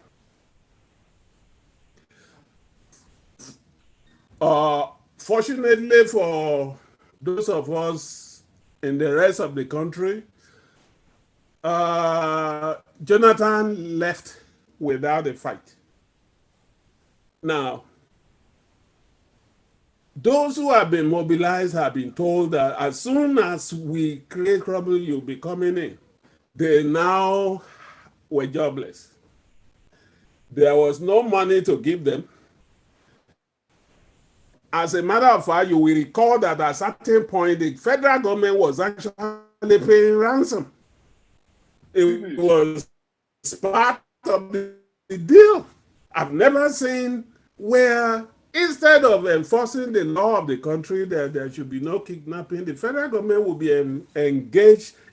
That's number one. Number two, when the outcry was so much, they stopped that. Perhaps they're still doing that, under, like they said in Nigeria, under the table. However, the agenda is being bought, not necessarily by the whole lot of them in Nigeria who are comfortable. The agenda has been there that this is our land. And you're hearing it from Meyetiala. You're hearing it from a few of them that the Fulanis in everywhere in the world, particularly those of them from West Africa, have a home in Nigeria that they can come and occupy.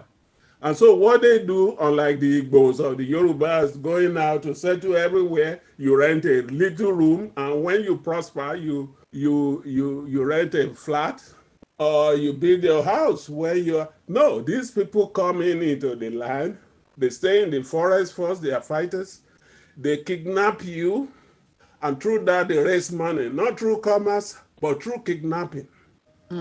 And unfortunately, and I want to link it to our young girl who came here last week.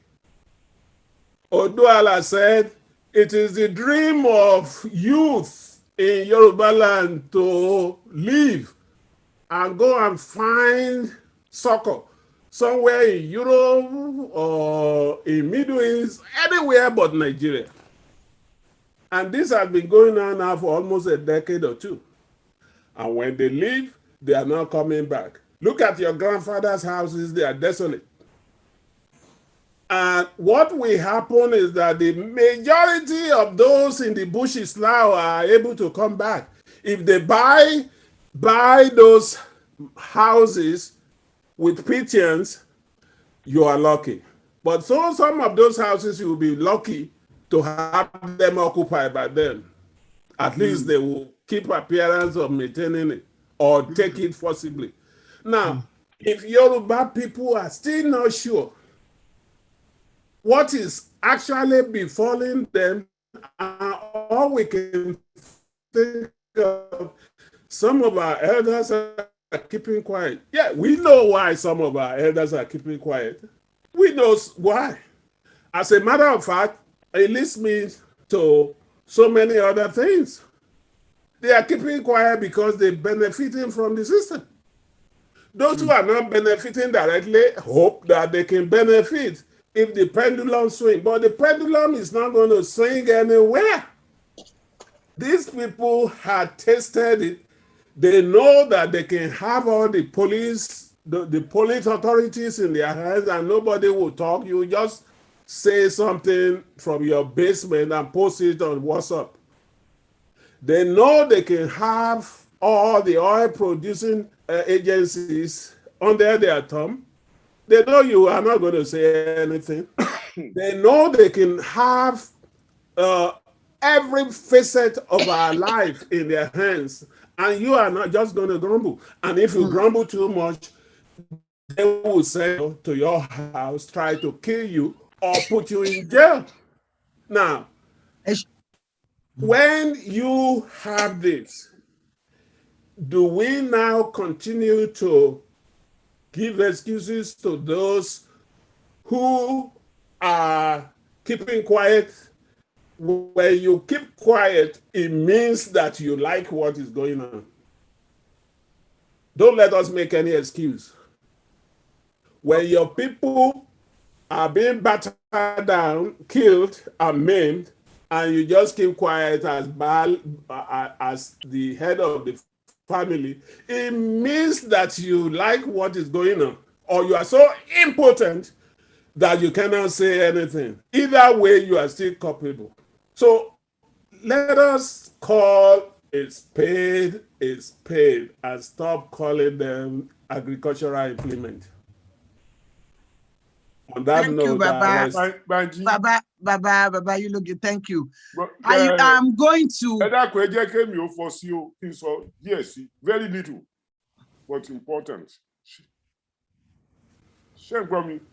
Yes, sir. Akogun. Yes, sir. A newspaper called The Parrot. Yes. On October 12, 1960, The Parrot published the interview that he had with Ahmadu Bello. Yes. That statement that Ahmadu Bello made goes like this, if I can catch it. That the new nation called Nigeria should be an estate from our great-grandfather Ottoman Danfodio. We must ruthlessly prevent a change of power. We must use the minorities in the North as willing tools and the South as conquered territories, and never allow them to have control of their future. The fact that Buhari is there today behaving the way he behaves is not new to the thing. It's part of the fulfillment of an agenda that began at least 200 years before he was born.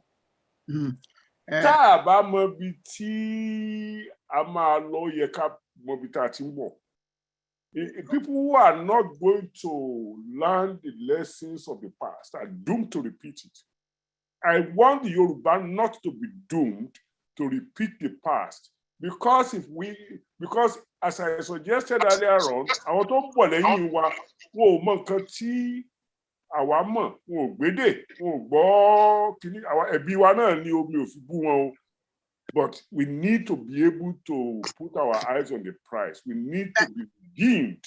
Thank you. Thank you, Baba. I'm going to allow people to ask questions. Like my people will say, I refer talent me jini oro Akogun. Mo rò pé àwọn Fúlàní ti ránṣẹ́ sí mi.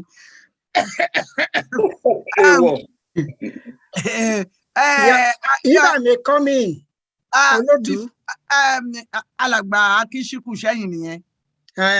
Ẹ̀yin náà ni mò ń wá. But I will really be happy if you have questions. Okay. Because àwa tá a wà níbí, we are here like jọ́mẹ́jọ. So Alàgbà Akogun, let's take the opportunity ká bí wọ́n ní gbogbo nǹkan tá a bá fẹ́ pátá ní èdè Gẹ̀ẹ́sì. Ẹ ṣé. Yeah, I have two questions for Akogun. Number one, I just want you to let us know how come, first question, how come it is general belief that Islam came to Yoruba land much longer than in the North? Much earlier. Much earlier. My question to you then, really? How did the Sultan of Sokoto become the supreme or the leader of Muslims in Nigeria? And the whole of Yoruba Muslims already have subsumed their authority to him. No. Number two, no, let me just, then he could answer them in the order that I asked them. Then number two, all these young Fulani or Hausa that are coming to Yoruba land en masse, every week you hear them, they are parking buses, they are parking trailers. What do you think is the ultimate intention of these people? Some of them will come without anything except the shirts on their back. That's it. But they are flooding into our area en masse. What do you think is the motive behind this mass movement from the north to the south, especially to Lagos? Okay, those are my two questions. Thank you, sir. The first question I will answer, you said they made how did Sultan become this and that? I will refer you, and you can Google it, Islam and religious imperialism. Islam and religious imperialism, which I wrote about 6 or 7 years ago. And it gained wide currency. Islam and religious imperialism. That is, from the beginning, so it was, and so it is now, and eventually be, they use religion as a weapon of imperialism. And in that article, I argued that don't we have Shawon of Ogomosho, don't we have Allah, don't have Awujale? These are Muslims. Why can't the ulama in their own territories make them the supreme head? And that Islam did not begin in Sokoto. Why should anybody make Sokoto the supreme whatever it is? But the thing is, it's all politics. And when he made himself president, he made Lateef Adegbite his secretary. Lateef Adegbite was a major lawyer to many federal establishments. And he remained secretary until he died.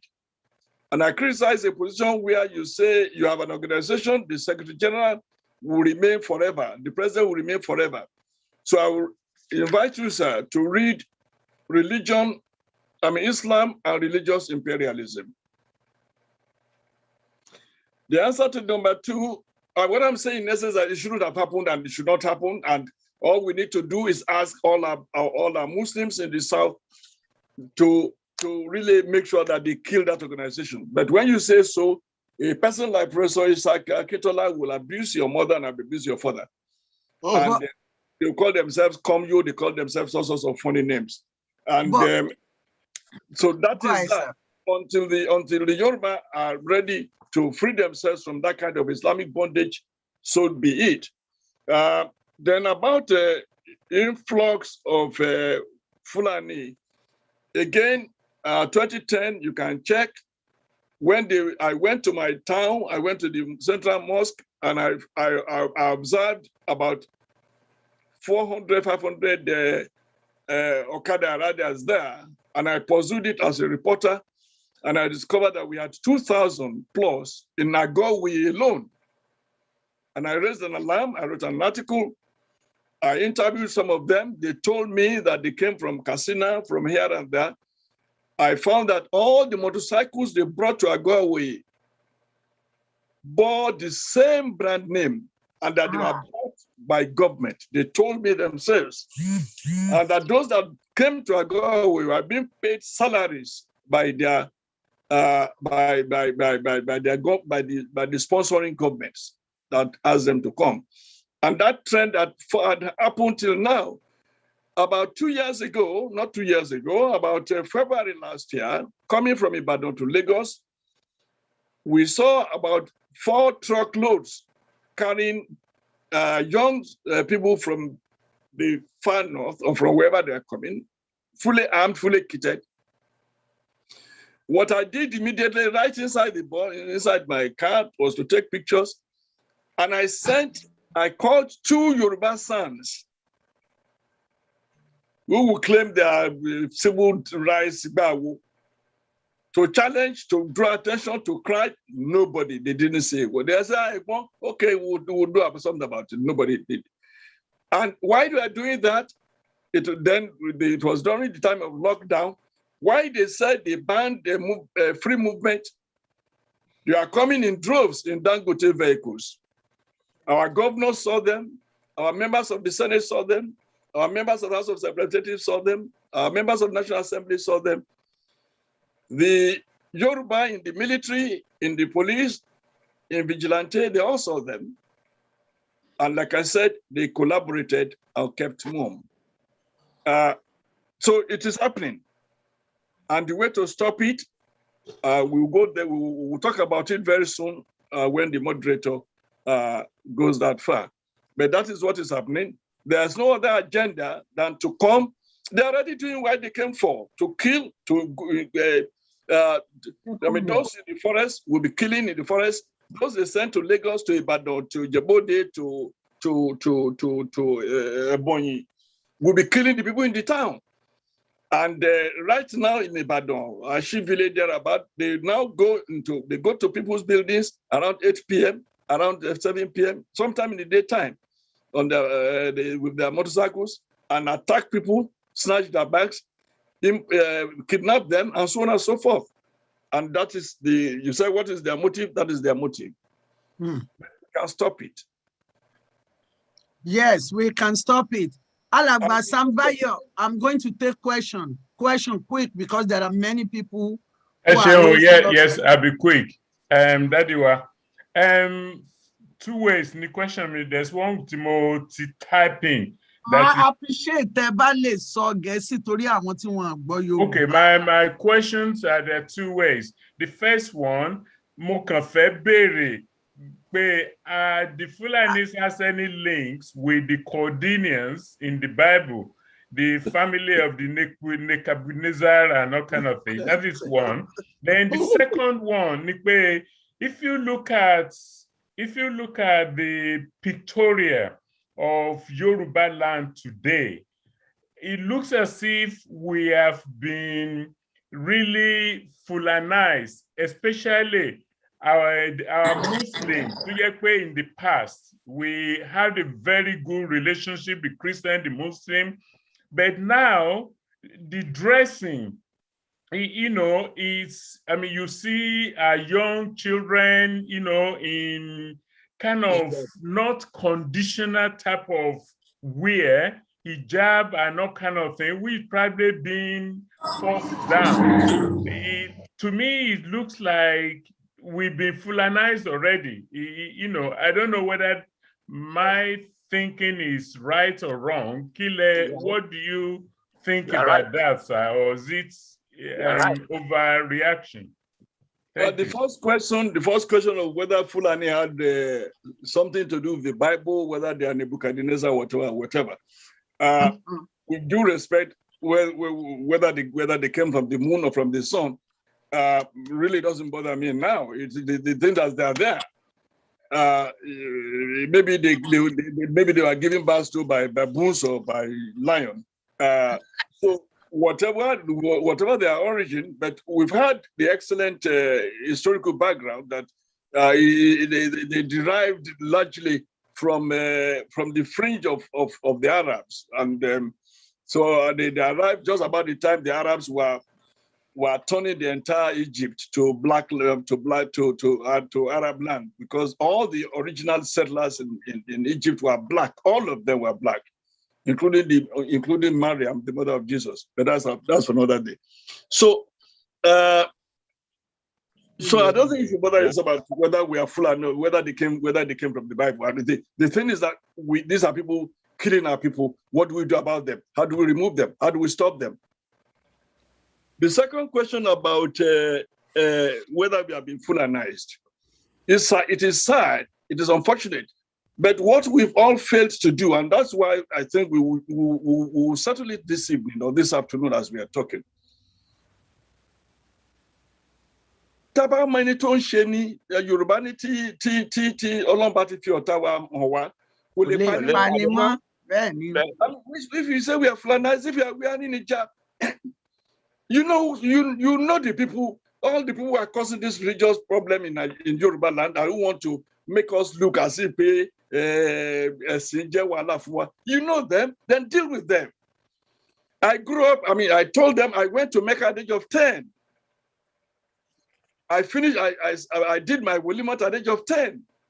What does anybody want to talk to me about Islam? Tabakuro nlekewu tó máa ń ṣe Jésù tó máa ní Jésù ti jíjìde ní odò láti ilé mọ́ṣáláṣí la máa gbé ẹ̀pọ̀n wàhálà wa lọ tá máa tẹ̀ láwọn Christians tó máa ní Jésù dé ó ti jí o tá máa lọ sí odò tá máa lọ jẹun tá máa lọ ṣe fàájì tó máa dáhùn ẹlẹ́gùn bá ń lọ káàkiri máa bá wọn jó pẹ̀lú makuro nlekewu máa lọ máa bá ẹlẹ́gùn jó. What is all this nonsense about anybody making it look like Yoruba? Religion has never been an issue in Yoruba land. Yeah, until now.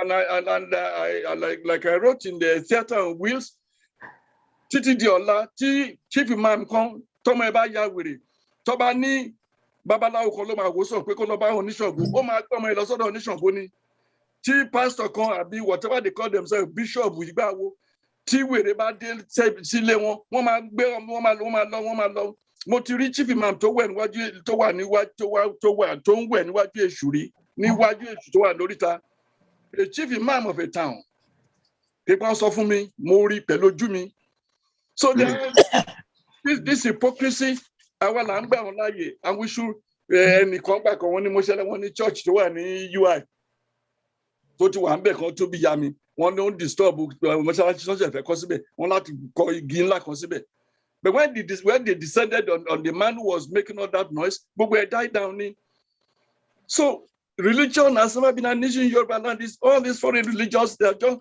one confusing journey is a big industry and we will not allow it tobacco and daketa wò pé wọ́n wọ hijab wọ́n ṣe bá tó bá ní ìgbà tó ní kọ́bẹ̀ sí wọ hijab ní Ìlọrin àwọn eléégún náà wọ́n wọṣọ eégún wọ́n kọ́ wọn lọ sí school wọ́n wọṣọ eégún ẹni tó bá kí ní kọ́ wọ́n kọ́ and again wọ́n kàn fẹ́ people's wahala like they've done that in Yoruba land in Kwara ẹ̀sìn ò kì í ṣe nǹkan kan tó jẹ́ nǹkan sílẹ̀ Yorùbá tó bá dẹ̀ rí pé wọ́n fẹ́ colonization through religion iṣẹ́ wa ni láti rí pé a kọ́ ẹnu wa la fi ń kọ́ méje àdé láti kọ́ nísinsìnyí kọ́ má bàa da orí àwọn ọmọ wa rú kọ́ má sì da ilẹ̀ Yorùbá kọ́ má da wà láàmú àní gbogbo ẹ̀ máa kásẹ̀ ńlẹ̀ nígbà tí Yorùbá bá ti gba ìjọba ẹ̀. There is a corollary to that, sir. Tẹ́ bá jẹ́ kí n sọ. Yes, sir. Ní bàbá Adébóyè tó ní tí gúrùpù wa ìbá ti lọ pé jọ̀gbọ́ wà is right èmi náà ti ń sọ bẹ́ẹ̀ ti pẹ́ ṣé ẹ rí tẹ́lẹ̀ Yorùbá nílẹ̀ Yorùbá àwọn mùsùlùmí wa wọn ń dúró de ṣòkòtò kan tó ṣe nǹkan wọn ìgbà wọn máa ń parí ìtúrun àwẹ̀ gan máa ń wá one day earlier wọn ti rọ́jọ́ ní àbí ṣòkùṣùpá náà máa ń wò èmi ò ń ṣe Muslim in those days when we were growing up but you find out during this military regime ní gbogbo wọ̀nyí the one supreme kini and they use some of our collaborators aṣàjẹmásẹ ni mo máa ń dárúkọ ńgbà míì ṣùgbọ́n ọ̀rọ̀ religion nígbà míì náà èèyàn máa wò wọ́n wà wọ́n á fún wọn contract wọ́n á fún wọn ní gbogbo owó yẹn náà fi lọ́ọ̀ wọn tẹ bá ṣètúnú àwẹ̀ ní west lẹ́ni ní Yorùbá land lẹ́ni bóyá àwọn kìíní ní north á ṣe lọ́la when we were young even though I wasn't a Muslim but I knew that the same thing ló lọ sí what they now call National Traditional Council kò sí nǹkan tó ń jẹ́ bẹ́ẹ̀ tẹ́lẹ̀ Babangida ló dálẹ̀ kò sí nǹkan tó ń jẹ́ National Traditional Council ọdẹ wọ́n wá fi Sultan of Sokoto wọ́n fi ṣe permanent chairman of that council now Síjú Adé ní Ọọ̀ni ńgbà yẹn ó yẹ I expect pé kó kíkì pé àwa ò lè jẹ́ Yorùbá ò ń ṣe second fiddle fún ẹnìkankan nílùú yìí ṣùgbọ́n politics tó wọ̀ ń gbà yẹn ni rivalry òun àti Ọọ̀ni àbí òun àti Aláàfin tí Ọọ̀ni bá kọ́ ń gbà yẹn second fiddle vice chairman permanently bóyá wọ́n á mú lọ sọ́dọ̀ Aláàfin lè gbà mo fi pé nǹkan tí bàbá yẹn fi gbé akínní ni ẹ bá láti gbà yẹn these are minor things that they have been using to condition the mind of Yorubas. And àwọn tó wà ń power tó bá ti lè whisper sí ẹ pé ó mà lè jẹ́wọ́ lọ́kàn ìwọ náà bẹ̀ sí work seriously for these same people and it's about time we call this bluff and say enough already. ẹ ṣeun bàbá alàgbà Fọlájogún láti ìlú ọba. Òdeni ara nǹkan tá a sọ nìyẹn ọba wo. Bí wọ́n bá ti bá nu ilẹ̀ Gẹ̀ẹ́sì ìjọba wọn pè ìlú ọba wọn pè ọba Olúbàdàn ní o. Ẹ ṣeun olóòtú mo sì kí host guest wa Akogun Adetola. Màá sáré sọ kíní kékeré kan tí Banji try àti sọ tí ò mọ̀ dáadáa. Orúkọ Abba Saidi yẹn was given to you as your initials of your name, Adetola Babatunde Atanda. Oni Babatunde just papọ̀ pé Abba Saidi to get the Fulanis, the Northerners, the one in particular, to leave you alone to continue to do your job. So anyway, my question, Akogun Tola Adeniyi, I hope I'm not jumping the gun. You mentioned that a tyrant or an oppressor cannot succeed without collaborators. And that has been my own idea and attitude since we have been attending Yoruba Gbode, that the collaborators, which I term as modern day Afrojas, among us are the one actually punishing us and putting us where we are. What can we do about them? Prevent them. Thank you. Eshe. The traitors and collaborators, there are ways the Yoruba dealt with them in the past. Mm-hmm. Number two, all of us, I mean, it's not just talking it, all of us should also work towards it and make sure that we don't glamorize, we don't glorify all those who are traitors. There's nothing wrong.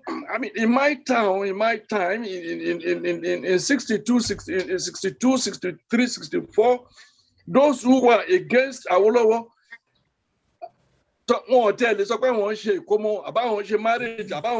because nobody will go there. They were ostracized by society. Mm. But when you know somebody who is selling you, who is killing you, who is encouraging the Fulani to rape your wives, and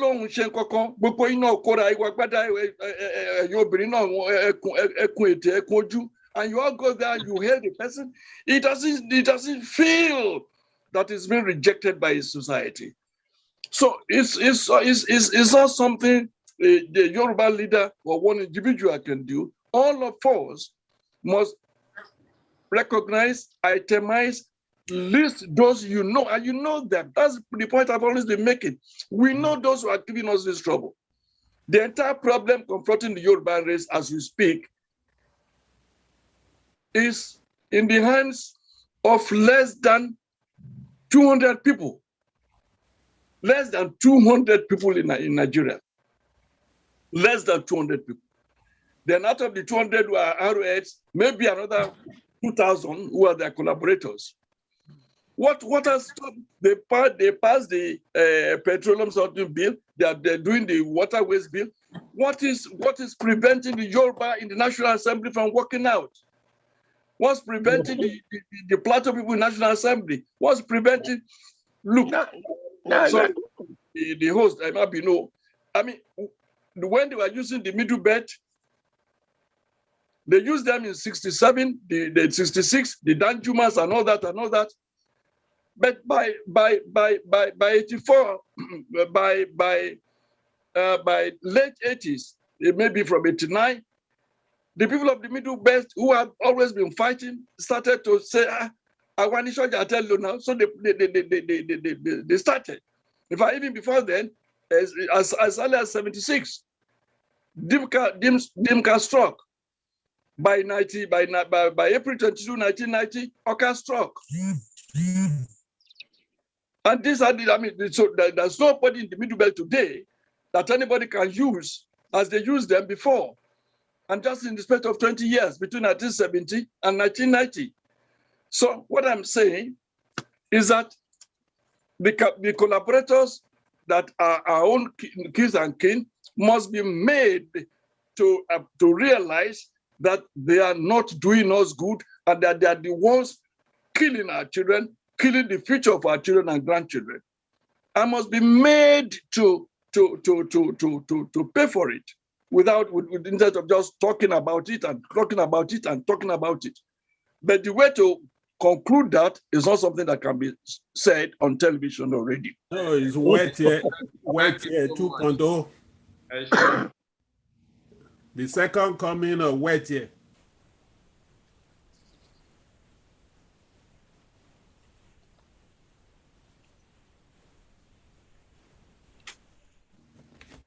Thank you, Lotu. Bàbá yìí ló gé ẹ ti sọ eléyìí tó ẹ̀mẹ́ta o. Ẹ̀rù ń bà mí o. Kí ló ń bà ẹ́ lẹ́rù bẹ́ẹ̀? Look, the Yoruba, I've always said it, the Yoruba, we have a way of dealing with traitors. At the first stage, Lawai, the first stage is to get everybody to understand our problem. But perhaps that's why we keep talking. Yeah, kì í ṣe pé táwọn èèyàn míì bá gbá yóò bá ti sọ̀rọ̀ jù mo máa ń wò. Because ibi tá a wà níwòye èṣí kọ́ la wà yìí. Ìwòye ọdún tó kọjá tó bá sọ pé Yorùbá nation. Àwọn Yorùbá míì ló máa sọ pé ṣé o tún fẹ́ dájọ̀gbọ́n lẹ̀ nìyẹn. Ṣùgbọ́n nísìnyí, you now have more than 50% of Yorubas everywhere in the world, including Yoruba land. Tó máa sọ fún ẹ pé yes, ibi tó yẹ ká lọ nìyẹn. That is just tó bá kàn wò bẹ́ẹ̀ tó bá mú mi wọlé tó bá sọ pé ibi tá à ń lọ á sọ fún ẹ, you will get almost 90%. But bí Yorùbá ṣe ń sọ̀rọ̀ ni bá ṣe ń reach consensus ni kì í ṣe pé Yorùbá ń sọ̀rọ̀ púpọ̀. Now, when you look at your enemies, there are certain things to be admired about your enemies. And there is something I have admired, even, with the Fulanis. Ṣé wọ́n sọ yìí pé Fulani everywhere on earth pé ó ní right láti wá Yorùbá land àbí láti wá sí Nàìjíríà. Yorùbá náà ní right láti pé any Yorùbá all over the world káwá mẹ́rin tó pọ̀ jù nù wa. As from now on, ṣe ló yẹ kí gbogbo Yorùbá láti Yorùbá tó wà ní Benin Republic, tó wà ní Togo, tó wà ní Ghana, tó wà ní gbogbo títí West Africa, not just West Africa, títí dé Brazil, they had the right to come home to occupy their land. So, ṣe be survivor ni. We've always been cautious. Yorùbá ò ní expansionist tendency like the rest of them. However, eléyìí ò ń ṣe expansionist. Àwọn tó kó lọ lẹ́rú kan máa bọ̀. Àwọn tó lọ Ghana kan máa bọ̀.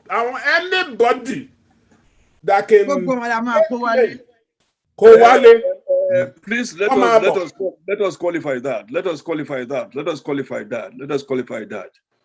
When they invited ragamuffins to come, they are calling people who have no job, who have no skills. They came with their rags and their mats, and they gave them guns to come and kill people. We don't have such people anywhere in the world. The Yoruba we have all over the world are engineers, doctors, lawyers, responsible people. The 76 million people Yoruba we have in Brazil cannot come and live in the forest. Wait, that is not the point, sir. The point we are making is that anybody in the whole world that can lay claim to being a Yoruba belongs in Nigeria. Of course they do. They should come. Look, it's of no use to say, well, we don't have ragamuffin. We are not calling ragamuffins. Listen, just last night, somebody was telling me a sad story. Went to the hospital in Nigeria. Dr. Lo Magba, the simple procedure to Lo Magba 5 million naira. Oh, I know. Ipe tó bá fẹ́ lọ abroad, doctor yẹn ló sọ fún. If you think, it's not like we are not competent here, but kò sí nǹkan tá a lè lò. Pé tó bá lọ America, tó bá jáde nílùú, tó bá lọ Britain, tó bá lọ any of the world, tó ń think of pé 5 million pọ̀ jù ń bí, number one, wàá ná bẹ́ẹ̀ àbí kò ná jù bẹ́ẹ̀. Then number two, chances are, Yorùbá bíi tèmi náà ni doctor tó máa ṣe operation yẹn. So why don't you just give me 5 million? Now, when you look at that, Yeah. So when you look at that, we are not asking. We want look. Some of us are pressing for Yoruba nation, not because of anything. But look, at least let us provide a home for talents that are strewn all over the world. We can develop as rapidly as the state of Israel. Have their nation, all our people all over the world will come to Nigeria to come. They will come to Yoruba. Let them come if they can. How many people? I mean, let us. Then we will know. We can't be displaced. They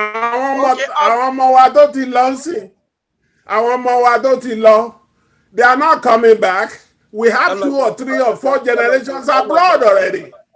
Please let us encourage our people to first secure our land. The doctor who came to invest in agriculture was killed. We are not asking people to come and occupy space with Bragamofuns. There are Yoruba people who come to Nigeria when we will come to Yoruba land when we have Yoruba nation. That's when we will call them to come.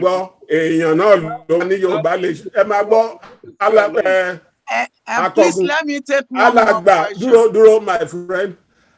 Don't secure land. And I will give you the example that I always give. The Asians in America, Tomba Nikon demonstrates for 80. Leni, Igboro Makuni. Òyìnbó kan ló wá sọ fún mi, ó ní táwọn wọ̀nyí bá dúró sí ìlú wọn. Kan dúró, kan máa jẹ́ kí just one single individual máa lé wọn, kan dúró sí ìlú wọn. Ẹnìyàn ló máa sá fún wọn, kì í ṣe àwọn ló máa sá. Look, as long as we have all this, ẹ jẹ́ ká sá lọ, ọmọ wa wá bí níjẹjọ. Ó ní the ultimate aim of every Yoruba youth ni pé kán tiẹ̀ jáde, kán rí ibi tó ti lè breathe, kán tiẹ̀ lè display talent wọn. We are now saying pé rather than staying outside, rather than running outside, perhaps those of us outside should come home and join the struggle to actually liberate that place. That's the best way to go. Let me take this question. Alagba. Oh God, okay. Yes, you are on. I just saw Alagba Omo Baba Ogboye. Please ask your question. Let's go to question. We have had so many commentaries. Please, let's do question now so we can benefit. Yes, thank you. But I need to thank Chief Adeniyi and Professor Adeboye for, excuse me, all the things they've taught us about the history, both up north and of ourselves. If we do not know where our history is, we will remain a conquered people. So what is our response to the report that the Nigerian authorities have planned or have actually banned history from being taught in schools? That's my first question. Okay. Second, should we not be educating our children to the extent that while we have the Professor Adeboyes, the Chief Tola Adeniyis around, we should be writing our history, even if Nigeria will not let us teach them. Good. I'm not a historian, but then I bought history books to educate myself. This is the history of the Yorubas. And Banji Akintoye, right? Yes. And this one, A Short History of Nigeria by Professor Crowder, who happens to be a contemporary of my senior brother, Professor Adi Ajayi. So, a people without history will always remain conquered. A lot of our youth today do not buy into the Sunday Igbohos and the Showores because of ignorance. So how are we addressing this, please? And how do we sensitize our people just for them to know their history? Hello, ma. If you can permit me before you answer that question, ma. Please, ma. Is it relevant? Is it a question or comment? Yes, it's relevant to that question, ma. Okay. Oladiran, I'm going to allow you if you want to add to that. Baba Tola Adeniyi, by way of introduction, Oladiran Oladokun is our youth from Ibarapa. Is one of the youths that we are very proud of, that is working so hard to make sure that the Ibarapa, Iganga especially, is stable in their own little way. Oladiran, I'm trying to look at your face. You are hiding. If anyway, I can hear your voice. Go ahead. Yeah. Ask your question so we can join it in together. relation to that question asked about how we can get this history to our youth, I just want to say, sir, that the Fulanis are doing more in the aspect of selling their propaganda and brainwashing our youth. I was in an event in Ibadan at MOF 21 in Ibadan, and in that event was practically a brainwashing event. So I was actually invited. To talk about the Fulani menace in Igagan. So I thought it's going to be a platform to enlighten people that a war is ongoing covertly. But I was taken off the mic in less than 5 minutes, and then the Mayeti Allah people were given the ground, and they were given enough ground to speak at length. And their spokesperson, like you said, they always have proxies. A very brilliant man, a Yoruba man, I think he's a lawyer. I think he's the Mayeti Allah or your state lawyer. Spoke very well, fluently, very well, in defense of the Fulani, speaking about the achievement of the Fulani in curtailing kidnapping, of Mayeti Allah in helping the state security apparatus in curtailing the killings and the kidnapping and all of that. And how they want the Oyo State government before the Igangan attack. And justifying that to sell the Fulani as an ethnic tribe to be embraced to a lot of the youth present. And the youths were present. A lot of UI students were there. So the question is this, sir. I've tried to reach out to you, sir. I've tried to reach out to you on the WhatsApp to see if we can start inviting you to youth Zoom meetings, and if possible, organize conferences in like a place like UI. We have a UI conference center where we can use another places to orientate the youth. How can we achieve this, sir? How can we get you to help enlighten the youth so that this brainwashing can be, can be undone and will not be ongoing? So Okay. Dira, let him answer 2 questions now from you and from Oma Baba Ogboye. All right. Yes. I'm sure I replied to your WhatsApp messages. Check. I'm sure you know that. And if you invite me on by Zoom or whatever to UI, I will certainly be willing to talk to you. I mean, I gave a lecture on Zoom to Oriwu College, to Oriwu Club in April. And anytime I'm in Lagos or Ibadan, my home is in Ibadan. Anytime I'm in Lagos or Ibadan, if you invite me, I come to UI regularly to give lectures, and I've been doing that for over 50 years. So if you needed me to come to Ibadan, I will come if you invite me, and I'm available. As to your question specifically,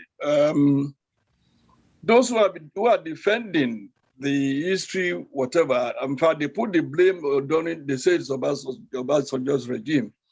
And it was because not many people were offering history in their school exam. And so they felt that the numbers were dwindling until they realized that there was no point teaching the subject if people were not offering it for their school and that government did not actually ban it, and that people were no longer were not offering, were not reading, doing students doing reading history even in the universities had reduced. But be that as it may, even if that was the case, what stopped the Yoruba country from offering history in primary, secondary, in their schools? Who stopped them? Nobody stopped them. Nobody stopped them. Right now, they don't do civics. They don't do, which was very good for character training. Nobody stopped the Yoruba people from continuing with the civics education. So I think the fault will actually be with us. But as we speak, our history is back on the syllabus. Our people they're doing the history is there even with WAEC. You can check. Okay, thank you. And you know that answers your question too, Baba Omo Baba Ogboye. Thank you. I have a quick question for Akogun, if I may. Okay, Baba Akishiku, please give me 1 second to call a lady. Olori Moremi. Olori Moremi. Unmute yourself. Ẹ kúrọ̀lẹ́ máa mo kí gbogbo ilé o, mo kẹ́yìn bàbá ẹ̀yin màmá ẹ̀gbọ́n àbúrò, mo kí yín ní o, mo kí yín tẹ̀ṣọ́, mo kí yín tológun. Ìbéèrè mi fún bàbá wa tí wọ́n gbà wá níyànjú lénìí sà, òun ni wípé nígbà tí a ti mọ̀ wípé Buhari gangan ló fẹ́ ṣekú pa wá, tá a bá ti mọ ọ̀tá wa, kí wá ní àwa Yorùbá lè ṣe láti lè make sure pé a dẹ́kun ipa tó fẹ́ pa wá yìí? Torí àwọn kan sọ wípé bóyá wọ́n gbé máàsì sí lórí ni o, òun lè má jẹ́ òun o, bóyá òun kọ́ ni o, bóyá òun ni o, bóyá ó ti kú ni o. Kí ni investigation tá à ń ṣe? Kí ni àwọn journalist wa ń ṣe nípa investigative journalism láti make sure pé wọ́n confirm pé ní iná gangan ni ká lè kojú ìjà sí ẹni tó fẹ́ pa wá yìí? Ẹ ṣe àdúgbò ìyẹn ní ìgbà wo gangan la fẹ́ máa hold àwọn governors wa, Yorùbá governors wọ̀nyí accountable? Okay. Ẹ ṣe ẹ jẹ́ kán sáré dáhùn ẹ̀ torí èrò yéye lẹ́nu wá ilẹ̀ dẹ̀ ti ṣú ní Canada o. Ó ti ṣú gan-an níbí. This is 5:30. Gbogbo wa la kàn rò pé Buhari ti kú àti pé bó ṣe ń hùwà, bó ṣe ń ṣe, níṣe ló ń ṣe bẹ́ni pé kó ti di òkú. A mọ̀ pé àìlera ń bàjà, gbogbo wa la mọ̀ yẹn. A mọ̀ pé nǹkan táwọn òyìnbó ń pè ní dementia ó ń bàjà, kò sí àní-àní ń pa yẹn. Because tó bá sọ̀rọ̀ Ọ̀yọ́, ọ̀rọ̀ Èkó ló máa sọ. Tó bá sọ̀rọ̀ Badagry, ọ̀rọ̀ Borno ló máa sọ. Abankọrin eégún yóò máa gbé tóró. Pẹ̀lú gbogbo ẹ̀ náà, mi ò rí ẹ̀rí tó dáni lójú pé ó ti kú. Nǹkan tí mo sì mọ̀ pé ó wà ń bẹ̀ ni pé bí oró ejò ni àbí bí ejò tó paramọ́lẹ̀ tó ti bímọ ni. So ìbá àti orí ẹ̀ bá máa pè púpọ̀ mọ́. Ejò inú ẹ̀ ti bọ́ta. So ejò ẹ ló ń ṣe bí agbọ́n sìn. So ó lè má jáfáfá tó, ṣùgbọ́n ọmọ tó máa bí ó ti bí. Nǹkan tó ń fẹ́ kó ṣẹlẹ̀ sí ilẹ̀ Yorùbá ó ti fi ìpilẹ̀ṣẹ̀. Ó ti fi lọ́lẹ̀. Àwọn tó sì ń jẹ lábẹ́ ẹ̀ tó jẹ́ pé imú ẹ̀ náà fi ń mí, ẹnu ẹ̀ náà fi ń sọ̀rọ̀, wọ́n ń báṣẹ́ lọ. Ṣùgbọ́n mi ò rí ẹ̀rí àrídájú pé ó ti kú. Ìkejì ni ti àwọn òṣèlú wa, kí la ṣe máa jẹ́ kó wà accountable. Mo rò pé àwọn ọ̀jọ̀gbọ́n ti ń kọ oríṣiríṣi pé hold your people accountable. Mo rò pé ìgbà kan ní President Oníkílà Àkọ́tíkù pé hold your people accountable. Ìgbà kan wà lákọ pé politicians versus the people. So à ń fọ̀rọ̀ gún wọn nú lẹ́ẹ̀kọ̀ọ̀kan, ṣùgbọ́n àti pé kọ́ wà accountable yàtọ̀ sí pé kọ́ nítorí nǹkan méjì la fẹ́ papọ̀ sí. Pé kọ́ wà accountable pé ó yàtọ̀ sí pé lóòótọ́ ni ẹni ó jẹ́ pàtàkì. Ṣùgbọ́n kọ́ ṣe nǹkan tí èèyàn wọn ń fẹ́, àwọn tó ń sọ pé wọ́n ń ṣaṣojú fún. A mọ̀ pé púpọ̀ nu àkọlà rán wọn lọ síbẹ̀, wọ́n jí ìbò ni àwọn tọ́ọ̀gì ló gbé wọn síbẹ̀. Ṣùgbọ́n gbàdé pé aṣọ wa náà wọ̀, ìjókòó wa náà jókòó lé, a ní ẹ̀tọ́ láti sọ pé ká bí wọ́n léèrè pé kí lẹ̀ ń ṣe ń bẹ̀. Tó o bá sì ṣe nǹkan tá a fẹ́ ká ṣe, tó ń jẹ́ pé wọ́n kẹ̀yìn sílùú ni, nǹkan tó bá kẹ̀yìn sílùú, bọ́ ṣe máa yí ojú wọn padà sí ìlú, mi ò rò pé orí móhùnmáwòrán náà ti máa sọ. Ẹ ẹ ṣeun ọmọọba Adéwálé JP ẹ béèrè ìbéèrè ní o àlàyé kọ́ o ìbéèrè ẹ béèrè ìbéèrè mi ti tú yín lẹ̀ o ẹ̀yin ni ẹ túra yín lẹ̀ o ẹ túra yín lẹ̀ kẹ́ béèrè ìbéèrè ọmọọba Adéwálé ẹ ṣé mo dúpẹ́ fún àǹfààní tẹ́ fún mi. Thank you very much. I really appreciate you and thank you our father. Daddy wa ẹ bá gbà mí láyè just briefly nǹkan tí mo fẹ́ sọ. I was aware pé you are founding member of YWC and ìgbà yẹn dẹ̀ ní voice yín loud gan.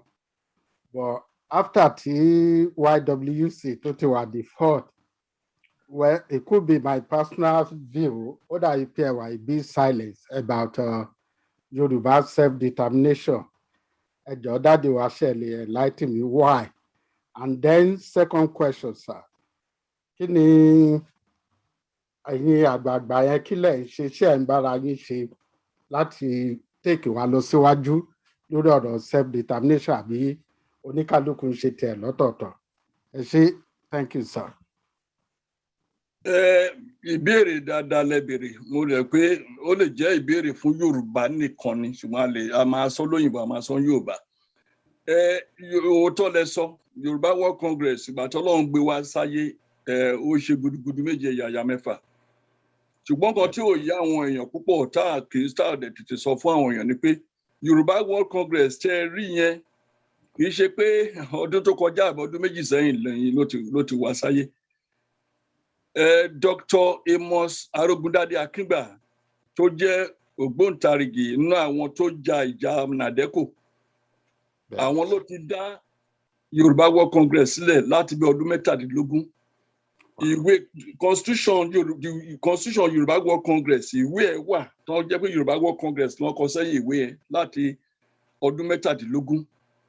Ìgbà tá a dá ètà tó wá di Yorùbá World Congress tá a dá sílẹ̀ níbi ọdún méjì àbọ̀ sẹ́yìn tá a ṣèpàdé lọ́dọ̀ Professor Akíntóyè ìwà rẹ̀fà gangan lórúkọ tá a ń jẹ́ ìwà rẹ̀fà ṣùgbọ́n gbà tó àwọn tó jẹ́ pé tó ń dá ẹgbẹ́ ìjàgbara oríṣiríṣi lẹ̀ náà wà ń bàdàn náà ṣèpàdé pé ó yẹ ká tẹ̀ ní central leader ó pé àwọn Afẹ́nifẹ́re bàbá Afẹ́nifẹ́re ń kọ́ ọ̀nà táwọn ń gbà lórí ọ̀rọ̀ Yorùbá ó yàtọ̀ sí díẹ̀ sí èyí táwa ń ṣe àwọn sì ń gbàgbọ́ pé bóyá wọ́n máa ṣe àtúntò wọ́n máa ṣàtúntò àwa dẹ̀ mọ̀ pé kò sí àtúntò lè wáyé torí òkùnkùn àti ìmọ́lẹ̀ wọn ò lè kò sí wọ́n ṣe máa jọ tò wọ́n pọ̀ láéláé èèyàn lè bá ọ̀tá ẹ̀ máa gbélé kó ní òun máa bá ẹni tó fẹ́ràn ẹ ò lè jọ kò sí náà tẹ́lẹ̀ jọ tò so àti pé mọ́tò tí ẹ́ńjìnì tó ti knock tí gbogbo bọ́dì ẹ̀ ti bàjẹ́ ẹ ò lè sọ pé ẹ fẹ́ túntò ìyẹn ni àwa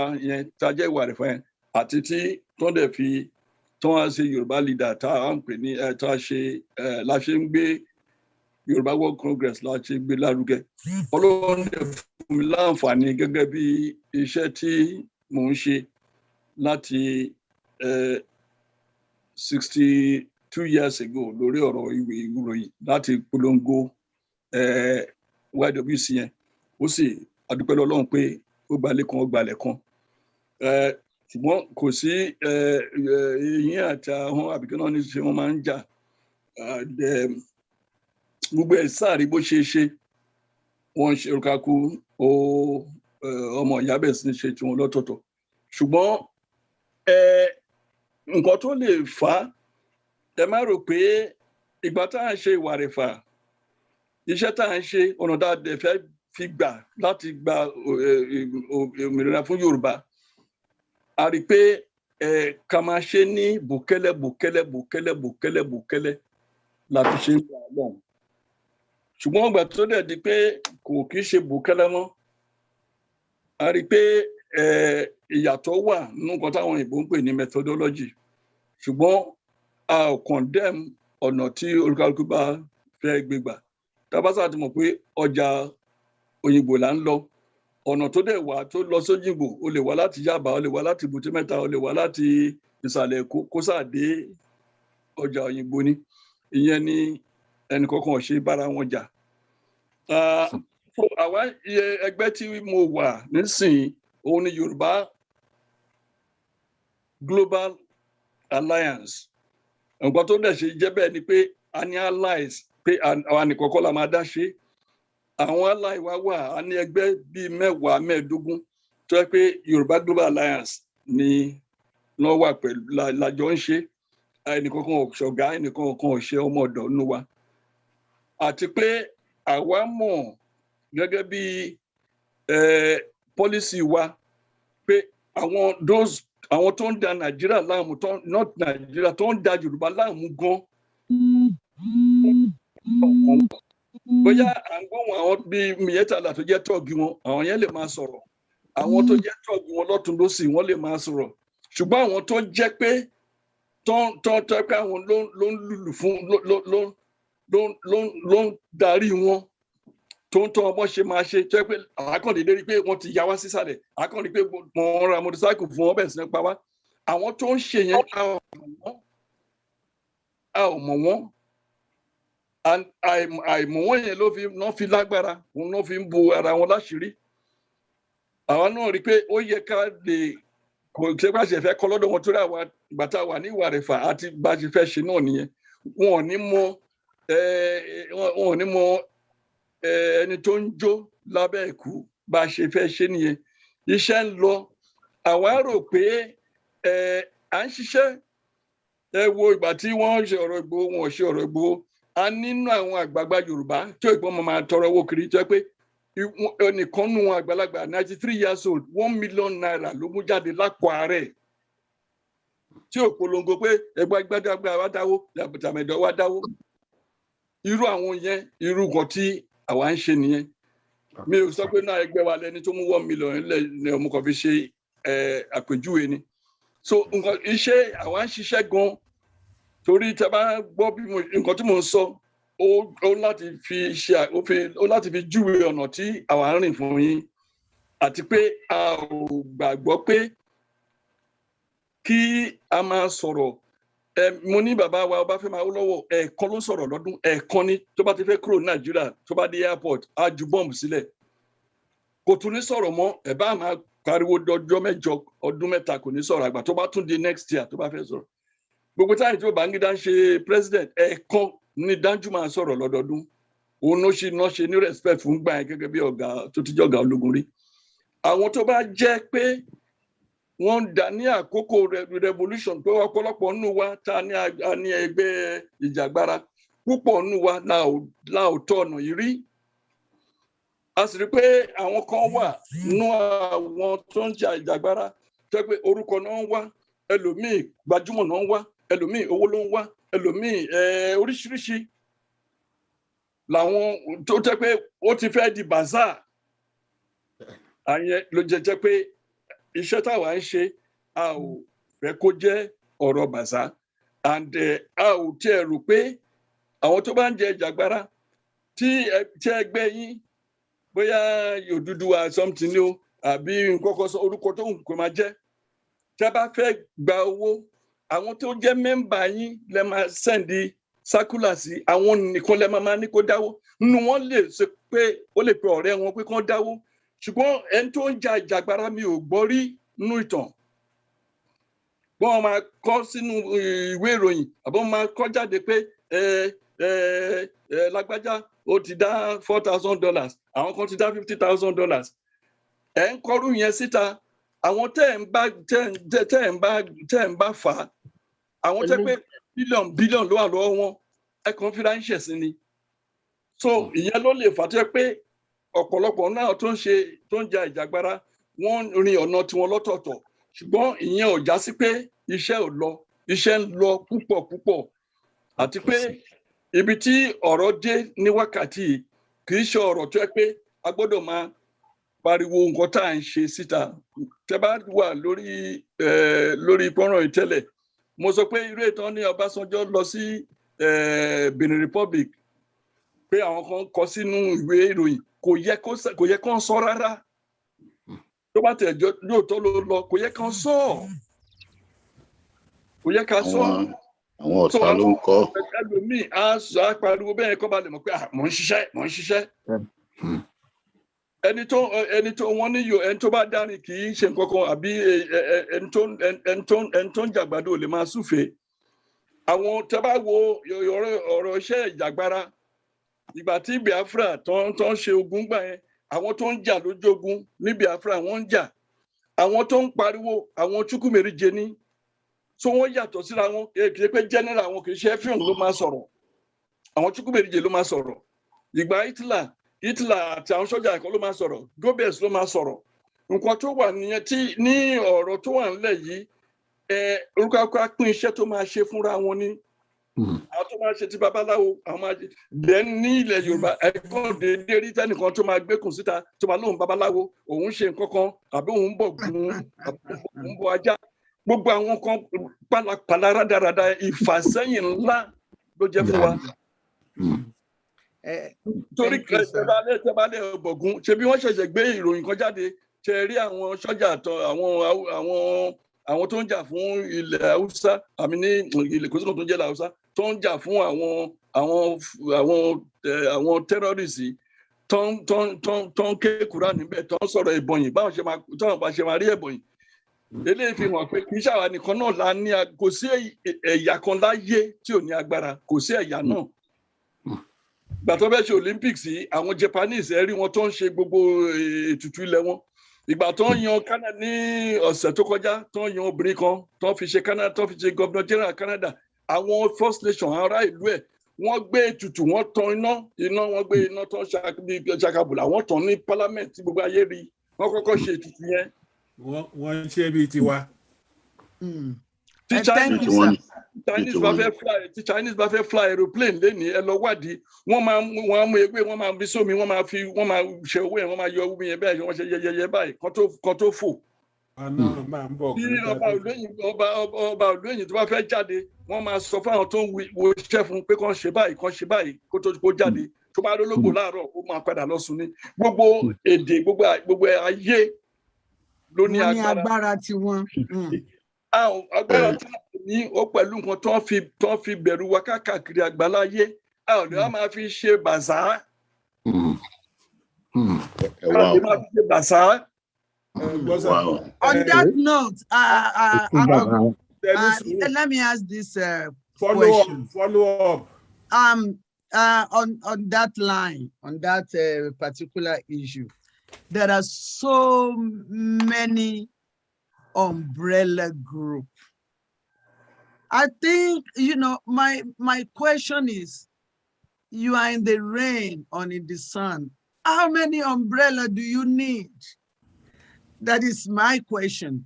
And then secondly, there are so many organizations of Yoruba. There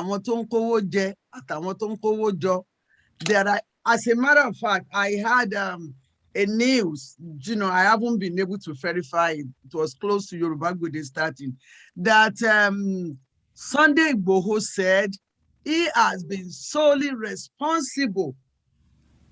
And we see all these organizations they will say, oh, we are raising money, we are doing this, we are doing that.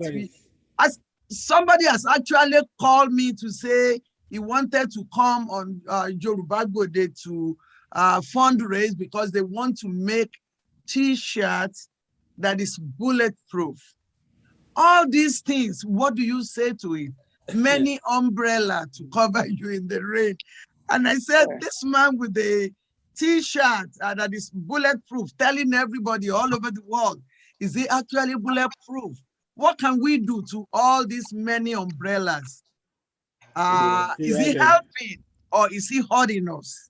I think I thank you and I thank God for this your television station. You are doing a great job for the Yoruba nation, and by the grace of God, you are doing a wonderful job. You are doing a wonderful job. And I'm really not surprised because you came from a background of knowledge. This is your line. You didn't just wake up and say, I want to be a blogger. I want to be a television person. I want to be a radio man and start all sorts of things they're doing now. Everybody wakes up and says a journalist. Everybody wakes up and says a writer. So that is why your station is reputable, and that is why, with all humility, I gladly accepted to feature. This is my second appearance on your station. On your I network. learned from the best. I remember those days in the 70s. You were our great teacher at that time. We thank from God. Iliake Day to Tribune. We thank God. We thank God. You, sir. So about umbrella is I just want to beg. I want to beg those who are creating umbrellas. I just want to beg them because they are causing a lot of distraction.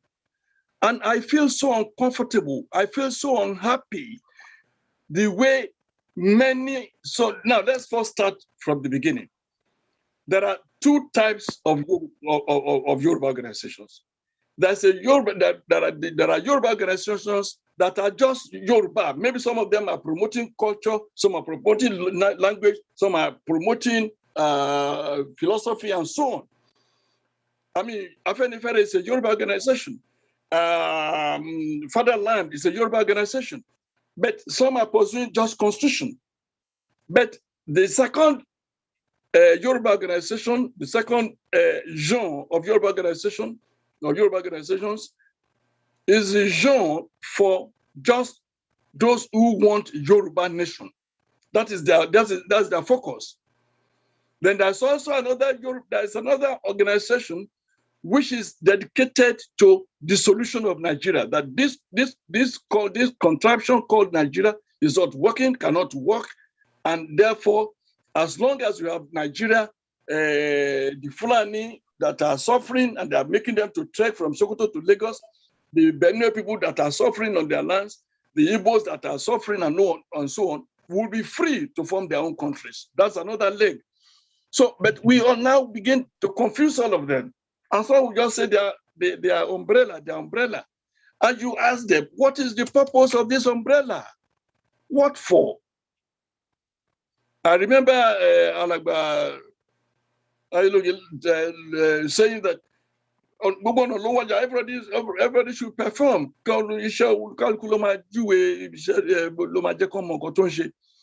So then the people, some of the organizations, for instance, deceived the people in diaspora that they've given money and they have established vigilante in every village in Yoruba land. For God's sake. People in diaspora, and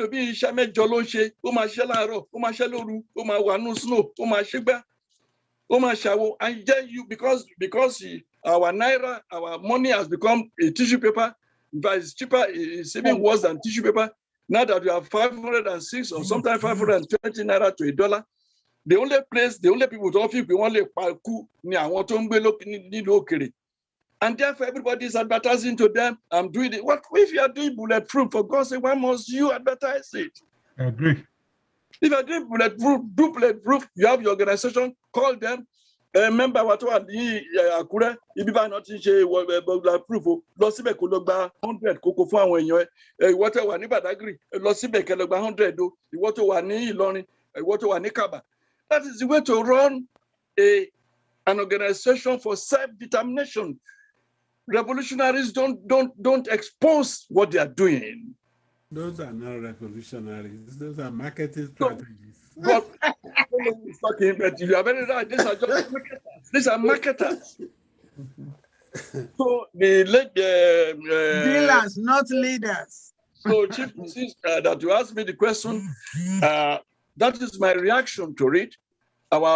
We should beg Oduduwa to please intervene and let those who are out to turn the struggle to a bazaar, to money spinning business, to please, in the name of the blood of so many Yoruba being shed every day, desist from such activities forthwith.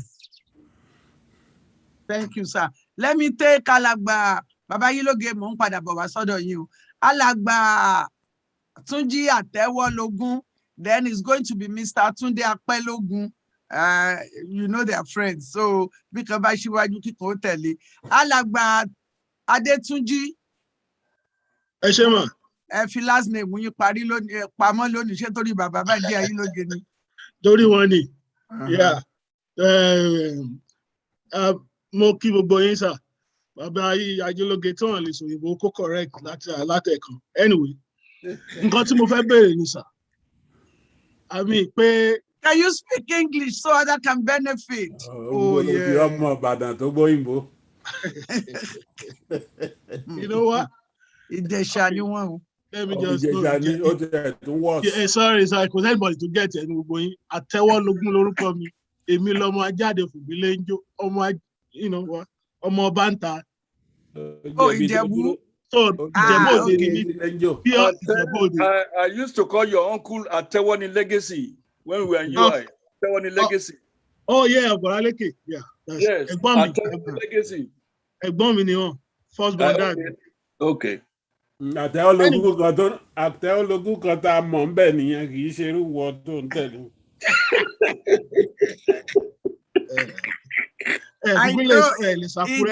Ìjà ọ̀gbẹ́ni Àtẹ́wọ́lógún àti bàbá bá ń jẹ́ Ayílóge a lè parí ẹ̀ lórí Yorùbá Gbòde. Go ahead, ask your questions. Yes, sir. When you said that you were in one organization and now you are in another organization, sir, my point is that how are the Yoruba leaders going to be speaking with cohesion when you have this person just at this time you cannot even have a cohesion? There is no complete situation that both of you will speak with one language. Is it at that time when there is Yoruba something? Now the Ashiri will now chew. Sorry, Ashiri will not. That everybody will now say, okay, when are we going to now come together and speak with one voice and say, okay, this person should be this, that person should be that, this person should be that, and so, and so. And when the money comes, hey, how do we do all these things together, sir? I don't know what you mean by when the money comes. I don't understand the word when the money comes. If you mean normally, it's just part of which money. It's just part of the situation. But what I want you to explain what you mean by when the money comes. What I actually need is that when are we going to speak with one voice, no matter whether money there's no money. It's actually not part of it. When are we going to speak with one voice and one leader will say, okay, this is what we want to be done, and it is done. When Shawulawo says, oh, Baba Ajasi should be the governor of Akure, of Ondo State, people will vote and say, okay, at the end of the day, he will still be the voice that will say it. You know, Baba Bolake should be, okay, and that's it. But that's what I explain. That's what I'm trying to get, sir.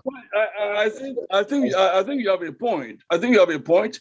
But let me assure you, and you've also already answered your question, that even when Awolowo said so, a few others may say no, but they will still carry the day. The thing about speaking with one voice is this. For instance, among the Yoruba organizations, there are some organizations that have done very well in mobilization, in public information enlightenment, those who have driven the awareness to many people, and they are doing good. And I may also want to give credit to Emeritus Professor Akitoye, the leader of the Lano Group. He in particular has done a lot to create awareness, to create, to do mobilization, but more of just awareness, talking about people, talking about the history, and creating awareness generally. We have Sunday Igboho that are actually done Sunday Adeni Adeyemo Amoluabi Kolomba Droti, who has been the face of the struggle, of the fight. He's the militia, and he's also doing well. So there are others who are also doing their own bit. Even Baba, when they want to meet in Abuja today, asking for anybody to come when we are negotiating, they will still call Papa Adebanjo, who is 93, who, unknown to many of us, they say he's always talking about restructuring, but the man has always said, Tabani card is not hotel bagba. I mean, so what I mean, that's the way Nagbalagba will talk. Taba sokwe katunto, taba tunto. Then there are also those Timoshe Solekon who believe in total resolution, that we have a house that has collapsed, you have a car that has been written off, and some people are still saying they are looking for a driver. They're still talking about they're looking for a president that's looking for an Agberu when there is no car to drive. A house let me follow up on that question. They're still saying they're looking for a painter to paint a house that has collapsed, a driver for a vehicle that is written off. So we have that group among the Yoruba determination groups who are also in that line. But don't worry about when would they speak with one voice. As long as talk about Takwara, that's what Yoruba should worry about. Talk about Does it mean that you and Elana No. All right. Okay. Can you mute? I'm going to mute all because some people are. Okay. Yes. Okay, sir. Follow up here. Baba, one question me. Yes. But me ò Okay. Akogun, please unmute yourself, sir. Thank you, sir. Sir, there are 3 questions. Ateologun, unlike him, he just brought a very brilliant question today. And I'm going to follow up on it. Bori ngbate sọ̀rọ̀. He believe in one way of doing things. Egbetewa ti bẹ̀rẹ̀ 37 years ago. 17 years. No, 37 years ago. No, one is 17. No, well, at 17, those are long periods. One jìnnà síra wọn. One jìnnà.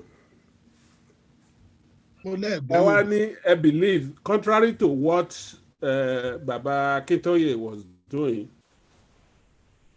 nǹkan tẹ́ ń ṣe bẹ́yìn ṣe fẹ́ go at it ó yàtọ̀. We want you, and then you hinted on the fact that you were doing some things, subterranean.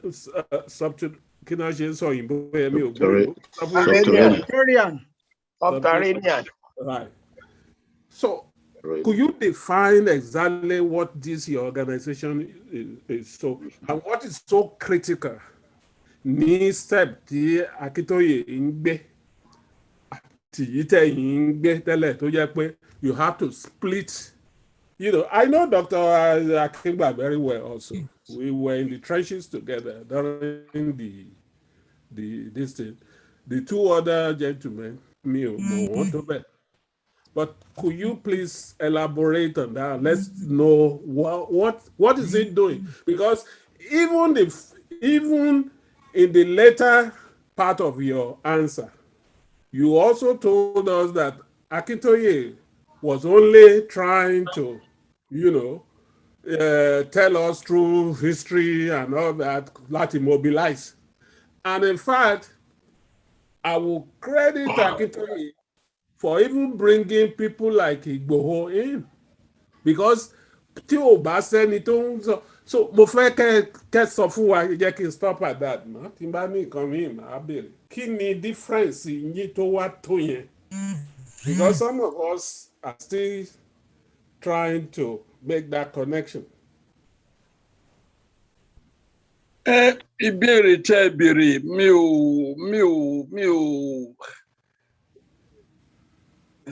ìbéèrè tẹ́ béèrè.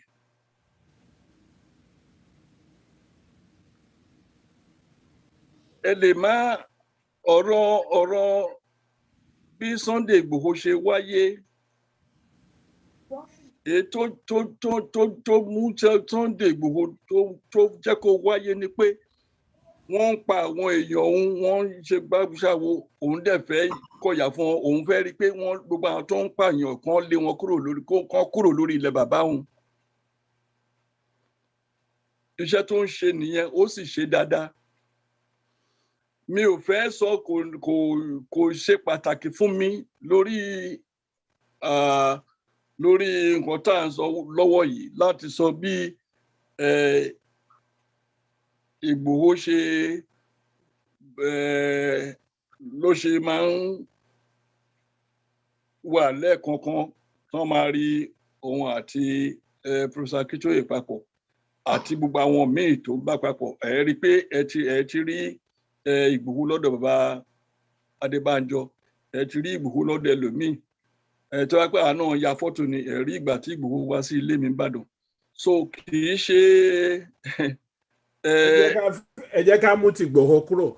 Nǹkan tẹ́ sọ lẹ́yìn ni mò ń try láti mọ̀. Nígbà tí ẹgbẹ́ yín yapa, ẹ ní approach yín yàtọ̀. And you have some differences, and part of the differences, èmi kàn mú ti Ìgbòho yẹn is not even the main issue.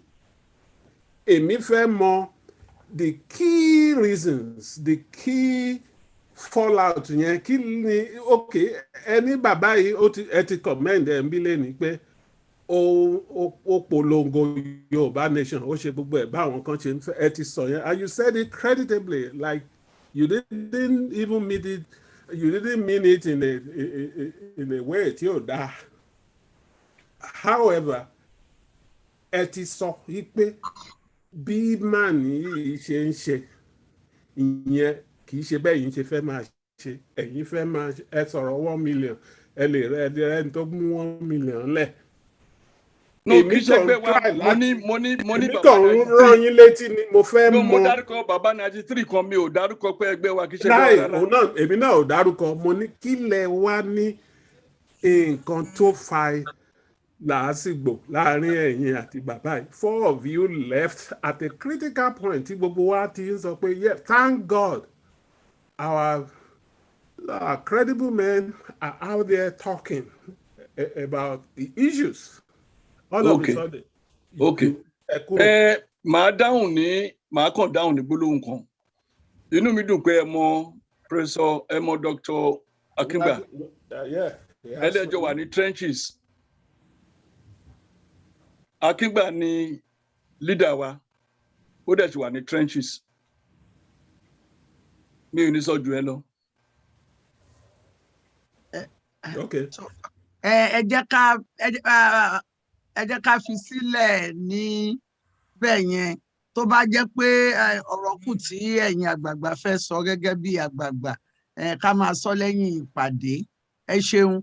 Alàgbà Túndé Apẹ́lógún, ẹ lọ síbi ìbéèrè ni o, torí èrò pọ̀, ọjọ́ sì ti lọ. Àwọn ọdẹ ẹ̀rọ mi. Ẹ má Pẹ́lógún lẹ́ni o. Ẹ bá Pẹ́lógún á ti jẹun fẹ́kẹ̀ tó dé, ó yá ẹ béèrè yín. Mo ti mọ̀ pé ẹ ti ń dúró láti sọ̀rọ̀ sí mi náà ẹ̀ ṣe pè mí. Ó dáa bẹ́ẹ̀. Olúwa ṣeun. Mo fẹ́ béèrè àwọn ìbéèrè méjì kan. Ẹ má jẹ́ ojú méjì lọ o. Ẹ máa gbọ́ etí ẹ̀ ní sùúrù ẹ̀jẹ̀ mi. Ẹ̀yin lẹ ń wá Pẹ́lógún, mo dẹ̀ ti mọ̀ pé ẹ má rí ẹjẹ́ ń sinmi. Alàgbà wa, mo fẹ́ kí a rò wípé bí bàbá Ọbásanjọ́ ò bá fẹ́ kí àwọn ìlú mọ̀ pé àwọn máa lọ sí Bẹ̀nẹ̀, àwọn èèyàn ní pariwo pé bàbá Ọbásanjọ́ lọ sí Bẹ̀nẹ̀. So mi ò rò pé ó dára láti jẹ́ kí a máa condemn ara wa, torí pé ọ̀pọ̀lọpọ̀ àwọn ènìyàn tó ń ja ìjàngbara tínú wọn dẹ̀ tí wọ́n ń ṣe akíkanjú láti jà fún Sunday Igboho, tó bá mọ̀ kí bàbá Ọbásanjọ́ lọ sí Benin, they have the right to know. Why do you think they don't have the right to know and talk about it? That is number one. Okay, kí ni ìbéèrè kejì? Ṣé rí ìkejì, èyí tẹ́ ẹ sọ lórí tẹlifíṣàn báyìí, ó kù díẹ̀ káàtó nígbà tẹ́ bá ń sọ wípé àwọn òyìnbó àwọn Japanese wọ́n máa ń wọ́n kinní kan síwájú aeroplane tí wọ́n ti ṣe pẹ̀lú ọgbọ́n orí. Kí ló burú nù yẹn? Kí ni ẹ ṣe láti mú àwọn nǹkan tí ò ṣe proof wá síwájú àwọn tẹlifíṣàn láti fi ṣe ìgbàgbọ́? Ọ̀pọ̀lọpọ̀ faith ló wà nígbà. Ó wà provable bàjẹ́. Ó wà provable well. It's highly provable. Ta ló ń sọ̀rọ̀? Àtẹwọ́lógún ló ń sọ̀rọ̀. Ó wà provable, sir. Ṣé ó wà provable like pé àwọn tán bí wọ́n ṣe ń prove telephone àbáwọn tán ṣe plane àbáwọn tán ṣe mọ́tò kí ló fẹ́ prove nínú pé wọ́n lọ wọ́n ewé síwájú nǹkan tó ti fọgbọ́n orí develop. Sọ́kọ́ ṣáìládà tí ò bá ràn ẹ́ ṣé wọn ò prove. Bẹ́ẹ̀ni, ẹ ṣe. Ẹ̀yin ò sí fẹ́ nígbà tó ṣáwọn ládàá tí ò rọ̀ wọ́n. Ẹ jẹ́ ká lọ síbi ìbéèrè mi. Ẹja máa mú ìbéèrè. Má fún wa ní odidi ṣánlẹ̀ ní o. Mo máa mú ìbéèrè mi. Bàbá Benjamin Ẹ̀sán, ẹ dákun ẹ̀yin bàbá wa, mo ti rí yín ẹ̀kọ́ tí ò léwé lágbàgbà, ẹ má bínú sí mi. Bàbá Benjamin Ẹ̀sán, mo máa pe bàbá Oyèwọlé náà. Thank you very much. You saw me at last. Ẹ má bínú. What's the show? Now. Àròpọ̀ ẹ ti lọ sékìtì ni. Rárá, mi ò tí well. I'm a medical expedition. Now, okay, Chief Tọ́lá Adéníyì ni mo fẹ́ béèrè lọ́wọ́ ẹ̀. Mo fẹ́ join group ẹ̀ tó bá lè fi nọ́mbà ẹ̀ fún Ṣọlá Yusuf, who is in America. I'm also in America. Mi ò rò pé Chief Adéníyì wà lórí line mọ́. Okay, Auntie Shola. Wọ́n wà lórí line, mo rí wọn. Auntie Shola. Okay. Yes, sir, Baba. Yes, sir. Get his number. Okay. If it's not secret. Yeah, get his number, and I will ask you. I don't even know your own number. So I'm all alone here where I am. If I can discuss with Baba Ẹ̀sán, àgbà ní wàgbà. Bẹ́ẹ̀ni, ẹ ṣeun. Ẹ máa rí nọ́mbà wọn, ẹ láǹfààní láti bá wọn sọ̀rọ̀ nípa Yorùbá Global àbí kí ni wọ́n ti pè Yorùbá Global náà ni mo rò pé wọ́n pè. Bàbá Pọ́fẹ́sọ̀ Oyèwọlé Adéyẹmọ, ẹ béèrè ìbéèrè yín kí n lè dá alàgbà Kíṣíkù lóhùn ká lè. Bàbá Pọ́fẹ́sọ̀ Oyèwọlé, ẹ dákun, ẹ má bínú, ẹ béèrè ìbéèrè yín. Mi ò rí wọn lọ́ọ̀kan mọ́ bóyá wọ́n ti. Wọ́n wà bí èmi rí wọn. Ó ní ìdí àti rí wọn máa sọ̀rọ̀ wọ́n gbọ́. All right, jẹ́ kí n kọ́kọ́ kí wọn pé wọ́n kàdíjọ́. Ẹni sùúrù ẹjọ́. Bóyá tẹ máa rójú mi sí wọn rántí mi. Tó bá ṣáà ti rí mi máa sọ̀rọ̀. Mo rójú yín dáadáa. Ìgbà tí mo wà lọ́mọléèwé ní Gbode. Ẹ wọṣọ green. 1948. Bẹ́ẹ̀ ni àwọn ni wọ́n ń ṣe olùkọ́ èdè òyìnbó àti drama. Wọ́n dẹ̀ wà ní drama group. Àwọn náà kọ́ wa ní drama. Níbo ṣe ní Muslim college àbí ní Àgọ́wé? Muslim college. Okay, so you are in social and cultural society. Bẹ́ẹ̀ni, àwọn náà kọ́kọ́ fi ìwé Chinua Achebe Things Fall Apart sórí stage. Èrè tíṣà tí wọ́n ló wà lọ́rùn ó ti wà láyé náà nísìnyí o. Wọ́n tún fi ìwé ẹlòmíì writer kan láti East Africa fi sí stage first time. And lẹ́yìn ìgbà yẹn mo tún wá pàdé wọn ní University of Ibadan. Mo ti lọ kí wọn lé many times. Anyway, thank you. Yeah. So mo ní nọ́mbà yín tí mo ti fẹ́ bá yín sọ̀rọ̀ tipẹ́. Now, question mi jẹ́ kí n lọ síbẹ̀ kíákíá. A máa sọ̀rọ̀ nípa other things later. Pẹ̀lú your own training and what you have been doing so much, you have been known so much about nípa media.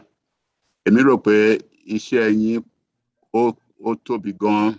Sharing information, spreading of this information and enlightening people is the most important thing táwọn Yorùbá nation fighters don't need to see. Mo dẹ̀ mọ̀ pé gbogbo àwọn strategies yẹn, whichever group you belong to, will be highly needed. So, ìgbà tí n bá bá yín sọ̀rọ̀ lórí fóònù, àmọ́ bá tún máa bá yín sọ̀rọ̀ sómi ní sọ́jú bẹ́ẹ̀ yẹn lọ. Ẹ ṣé púpọ̀ tẹ́ wá sílé tó. Ẹ ṣeun, adúpọ̀ pa gbóhùn yín. Okay, alàgbà ọ̀mọ̀wé Awófọlájù, mo ti pè yín nígbà tí mi ò gbọ́ yín ni mo pe ẹlòmíì. Mo ò ní fẹ́ ẹlòmíì ṣe yín o. Ó yá, kí ni ìbéèrè yín? Ẹ ṣé, mo kí bàbá wa Akọgun, mo dẹ̀ kí olóòtú ẹ ṣé. Nǹkan tí mo fẹ́ sọ ó dà ní pé alàgbà yìí lóge mention it a little bit and one Mr. Adewale. The question remains, wọ́n ní ẹ̀sìn iwájú nítorí ẹ̀yìn ń wò sáré. When the YWC came up, majority of us, the intelligentsia in America and diaspora, were so happy that this is the way to the victory for the Yorubas. Now, that was in August 2019. Saw people like Professor Kingba, Mr. Sola Gbode, Popola, Professor Adediran, and rest of us, yourself, were so happy. But today I heard from a lot of conversation saying there are so many umbrellas, and we should try to make sure that we limit that. One thing that and you explained something very well that I'm really happy. I've been looking for that answer, but you provided it. That Oyinbo, Ọjà Oyinbo ni gbogbo wa ń lọ, ọ̀nà tó ń lọ sóyìnbó ó pọ̀. Ní kókó ni pé ẹ sọ pé gbogbo wa la fẹ́ ìlọsíwájú ilẹ̀ Yorùbá, bẹ́ẹ̀ ọ̀nà tí a máa gbà ló yàtọ̀ síra wọn. But tí a bá rí àwọn ẹ̀sìn níwájú tí wọ́n lè tẹnu wọn ò kò, tí àwọn tó tún wà lẹ́yìn, tí yẹ pé one thing we need to do that I see personally was there's no structure in this struggle. And an organization that lacks structure and the foundation, it will not last. What are the people like you doing, sir, to create structure? Because I'm a president of Yoruba Action Council. I was obliged, I was so happy when I saw WYC, and I was liaising with some of their leaders. There wouldn't have been Yoruba Action Council, although we started before the struggle, almost 3 years ago. But what we do in our own little way is mostly unintelligent. We do some rally and we reach out to the congressmen and senators in our states. They are part of the struggle. Great. When you are a leader, and I know part of the problem WYC was the structure that some of you are trying to bring in, that some people might not want. And at the end of the day, nothing happened. But the quality of leadership is to be able to liaise, to reach across the table and resolve your differences, not walking away. Because your position today, a lot of people are looking forward. I mean, it depends on a lot of people. And then when you guys separated, it really makes things worse for some of us. And I just want to say, will it be the structure that is not there? And if there's no structure, how are you going to help to create those structure? Because there's a very intelligent that came to us right now, that the Fulani, they have decided to let the Igbo secede, but they will not let Yoruba go on no terms. And this is a very, very serious intelligence. We will hear soon that they will let the Igbo go, but Yoruba will not go. And the reason why they want Yoruba to remain is because they thought we don't have the capital to finance it. We don't have the cohesion, and we don't have unity, and we don't trust each other. Okay, let him respond, sir, please. Ẹ jọ̀ọ́, ẹ jẹ́ kí àwọn tó bá ń rò pé kò sí ìrẹ́pọ̀ pé wọn ò sóhun kan, ẹ máa fi yé wọn pé kò síbì kan náà lágbàáyé ní 1979 tí ò tí ì pẹ́, ìgbà tó fẹ́ yan president ní ilẹ̀ Nàìjíríà, àwọn tẹ́ rò pé wọ́n ń ṣọ̀kan yìí, pátì mẹ́rin ọ̀tọ̀ọ̀tọ̀ ló dìde. Waziri Ibrahim ó ní gómìnà méjì. àwọn NPP tí Zik jẹ́ president tó jẹ́ leader wọn, àwọn náà ní governor, wọ́n ní governor méjì, wọ́n ní Solomon La, wọ́n ní ọ̀dọ̀ wọn bẹ̀ náà.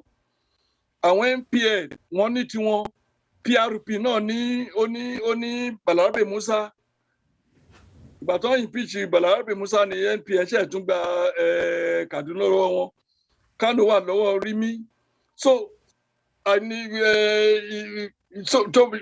gbogbo wọn ṣe sọ pé òkè o, gbogbo wa Ṣàgàrí MPN nìkan ní gbogbo wa máa ṣe. Ṣùgbọ́n nǹkan tó sún wọ́n pọ̀ ni pé wọ́n fẹ́ sáàmọ̀ pé àwọn ló fẹ́ máa ṣe olórí fún gbogbo Nàìjíríà. So kò sí ibì kan dí ìgbà tó máa ní kán yan sẹ́nítọ̀ ní ọ̀dọ̀ àwọn Ìgbò, wọ́n lè mú yàn 13 sílẹ̀. So kò sí ìgbà kan tí ẹ máa sọ pé tó máa sọ pé ẹnu wọn kò gbogbo orú nǹkan bẹ́ẹ̀ wọ́n fi ń tú wa jẹ ni. Mi ò rò pé ẹ̀yà kan wà ní orílẹ̀-èdè Nàìjíríà tẹ́nu wọn kò tó ti Yorùbá. Mi ò rí, mo sì ní proof láti sọ bẹ́ẹ̀. Ní ìgbà tí Awólọ́wọ̀ tó dá free education sílẹ̀, mo rántí pé ní January 54, January 9, ọba ìlú wa wọ́n fẹ́ sún ná tó pé ó support free education. Àwọn ọba míì wọ́n sá inú gbóná wà tó pé wọ́n support ẹ̀, àwọn tó oppose ẹ̀ pọ̀. Pẹ̀lú ẹ̀ náà free education ẹni gbogbo apariwo lẹ́ni. Aṣọ kò sí ẹnì kan tó ń bá ẹnì kan, kì í ṣe àìjọ rin títì kan náà, kò sọ pé èèyàn kan bá èèyàn kan jà. Láàrin in the last 2 months, Akintoye and myself had attended 2 or 3 meetings together. So kò máa rò pé tí mi ò mọ nǹkan tẹ́ ń pè ní umbrella body tẹ́ ń sọ yìí. You say your group, you are doing intelligence, which is good. Gbogbo àwọn organizations, departments ń lọ, àwọn tó ń ṣe diplomatic ti wà. Jẹ́ pé àwọn tó ń ṣe diplomatic lọ́dọ̀ àwọn ìlànà, àwọn tó ń ṣe diplomatic láti ọ̀dọ̀ fatherland, àwọn tó ń ṣe diplomatic, once gbogbo wọn bá ti lè collaborate, tó ń ṣe diplomatic ń lọ nìyẹn. Àwọn tó ń ṣe security náà wà, tó ń ṣe lọ. Àwọn tó ń kọ constitution, pé tí a bá gba ìjọba wa, constitution tó máa wà, wọ́n tó oríṣi 5-6, gbogbo ìnáwó sì máa kójọ papọ̀. So mi ò mọ nǹkan náà tí wọ́n máa sọ pé wọn ò rọ́pọ̀. Bóyá kí n tó mẹ́nu dúró náà, àwọn tó ń sọ orí ẹ̀ náà ni máa sọ pé Yorùbá àpapọ̀ èpè àwọlé kan jà wọ́n, àbí èpè àwọlé. Wọ́n ní èpè àwọlé àbí èpè ti Abẹ́òkúta, pé èpè kí ni ti Abẹ́òkúta náà Ṣódẹkẹ́ àbí kí ló ní. Bẹ́ẹ̀ni. Àdèmá sọ pé kò sí nǹkan tó ń jẹ́ gbogbo ẹni tẹ́ ń gbọ́ wa, ẹ sọ fún gbogbo ayé, kò sí nǹkan tó ń jẹ́ èpè àwọlé. Àwọn táwọlé ṣépè fún ni àwọn Ọ̀yọ́mèsì, ó tán, àwọn ló bàjẹ́, àwọn ló dá. Ìgbà tí Awólẹ̀ ń jọba, kò sí nǹkan tó ń jẹ́ Jẹ̀bú ò sí lára wọn, Èkìtì ò sí ń bẹ̀, Oǹdó ò sí ń bẹ̀, Ẹ̀gbá wà ń bẹ̀ àtẹ̀gbádò. Ìbàdàn tó ń bẹ̀ ní Ìbàdàn, Ẹ̀gbádò ló wà ní Ọ̀yọ́ empire.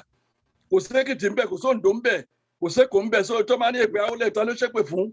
Ọ̀yọ́mèsì ló ṣépè fún. Èpè tó dẹ̀ ṣẹ́, èpè tó ṣẹ́ ní ìbínú yẹn ti lọ. Ṣódẹkẹ́ àwọn Ẹ̀gbá, àwọn Aké ló ṣépè fún. So kọ́ máa sọ pé Yorùbá kò ẹnìkan ṣépè fún yànkan, ẹnìkan kan ṣépè for anybody. Thank you, sir. And actually, they said if you have a grand What about the structure? Do we need structure? Yes. You have a structure. You said you have a structure. You said you are dealing with intelligence. That's a structure. No, the lead. Okay, I'm talking about the Afenifere, the Lano, your group. I mean, those people. I think the individual group have their own separate structures. Yeah. What I told you is that we are going to market. I want to choose ọ̀nà tó fẹ́ gbà.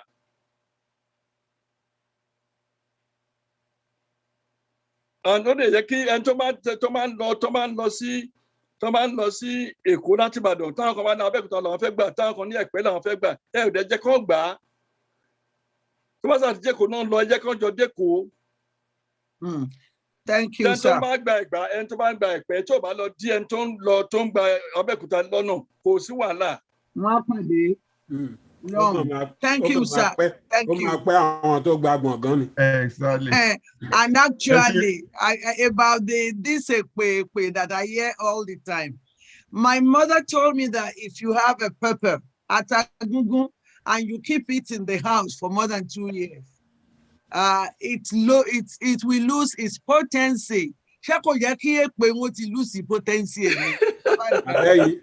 Lẹ́yìn Ìbàdàn náà ṣe pé fún òun lẹ tún gbọ́ yìí. Òun lẹ fi máa ń jà all the time nígboro. Ẹ má gbàgbé pé Ìbàdàn ló gbà wọ́n sílẹ̀ lọ́wọ́ Fúlàní. Ilẹ̀ òfin rógun. Torí. Ẹ jẹ́ kí n dá sí o. Question mi, mo fẹ́ béèrè question, brief question. Yes, sir. Yes, sir. Ó yá ẹ béèrè bóyá yìí láti ṣẹ́gun ńlá ọjọ́ ti lọ. Ó yá. Akogun, sir, my question is based on the prevailing situation in Nigeria and what appears to be a law after Igboho was declared wanted by the federal government. Do you think that Yoruba nation could be achieved solely by peaceful means, the way things are going? Do you really think so? Okay. Or you think otherwise? Thank you. I have two angles to that question. One, to say that Yoruba nation by itself can be achieved without a fight may be deception. And the reason is this: we are already being attacked, we are already at war. To say that, so if they are already attacking you, you are bound to respond in kind. And so when you are responding, if somebody is punching you and you are punching back, it means you are already fighting. So if they are fighting you with gun and you begin to fight with gun, you are already fighting. So there'll be bloodshed, there'll be collateral damage, and that's already happening.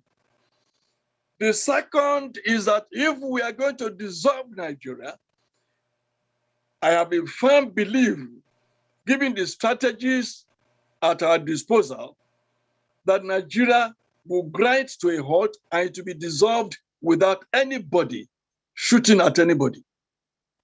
And once it is dissolved, the Yoruba nation, Otide can pay, the Biafra today can pay, the BBO, Tola, not if any country, Otidro can pay, the Middle Belt Republic, Otidro can pay. So, Kamati Ronubo 2023, kò lè wáyé àbí bẹ́ẹ̀ kọ́?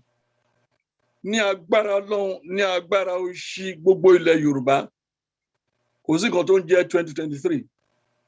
Ẹ ṣeun. Kò sí nǹkan tó ń jẹ́ Bàbá Adébóyè, ẹ̀yin ẹ máa jẹ́ eégún láti ó kẹ́ ń gbalẹ̀, ẹ tètè béèrè béèrè yìí. Akíṣíkù tó ti náwó sókè láti. Wọ́n ti dáhùn, wọ́n ti béèrè béèrè wọn. Èmi ò kàn fẹ́ kó máa yíìdì fún gbọ̀ngàn nígbà tí àwọn èèyàn bá. Bàbá Adébóyè. Ẹ ṣeun. Number one, ẹ jẹ́ kí n sọ pé iṣẹ́ ń lọ lábẹ́lẹ̀ tí a lè sọ pé ẹnu àwọn èèyàn ò kò. Ní Ìkẹjà ń bẹ̀ yẹn ní ọdún tó kọjá yìí níbẹ̀rẹ̀ ọdún. Èmi àti Bánjí Akíntóyè àti Mọ́sá Kígbà àtàwọn ẹlòmíì tí mi ò ní dárúkọ àjókòó ní Ìkẹjà a sọ̀rọ̀. So kì í ṣe pé wọn ò rọ́rọ̀ sọ. Ibi tá à ń lọ ò jìnnà, ibi tá à ń yà sí ló pọ̀. Akẹ̀ǹgbè ni ó sì sọ ibi tí wọ́n fòkùn sí lọ́rùn òun. So tí ẹgbẹ́ kan bá yáwọ́ ní ọ̀nà kan ju ẹgbẹ́ kejì lọ, àárí. Tẹ́gbẹ́ kejì náà bá sì yáwọ́ lọ́nà kẹta ju ẹgbẹ́ kejì lọ, àárí. Nígbà tí ìgbẹ́ bá ń bọ̀, kí á lanu. Mi ò ní sọ jù bẹ́ẹ̀ lọ. ẹ ṣeun engineer Wọlé Bánjọ mo ṣẹ̀ṣẹ̀ rọwọ́ yín lókè ni. Ẹ béèrè ní ṣókí ká máa kọrin ọjọ́ òní lọ tán. Yes, okay, contributions ni mo fẹ́ àfikún ni mo fẹ́ sọ.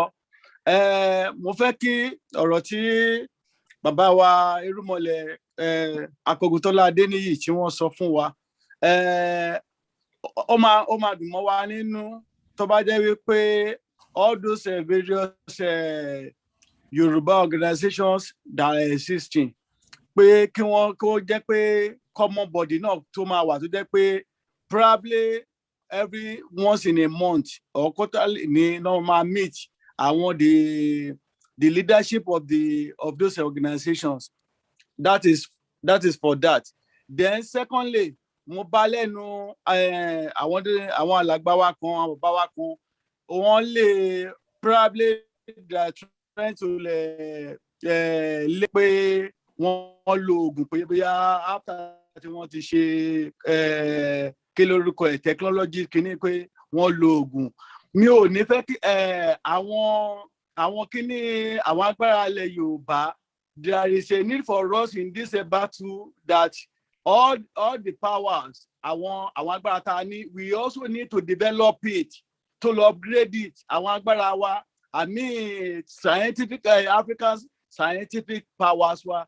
I have a privilege to work briefly with Israelites. Our Israelites up to today, we pay with their Bible, with their whatever. Probably every week, probably on Thursday.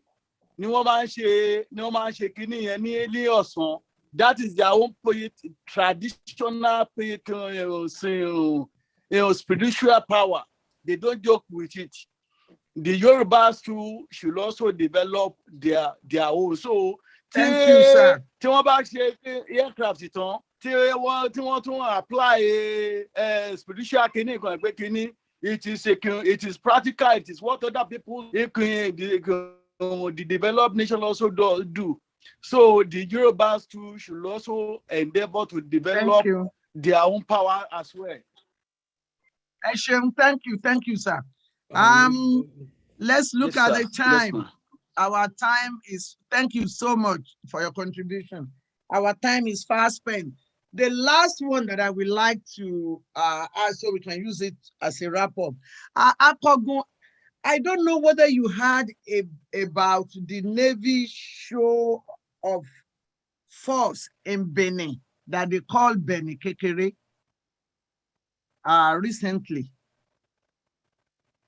They said that they took some ships to Benin.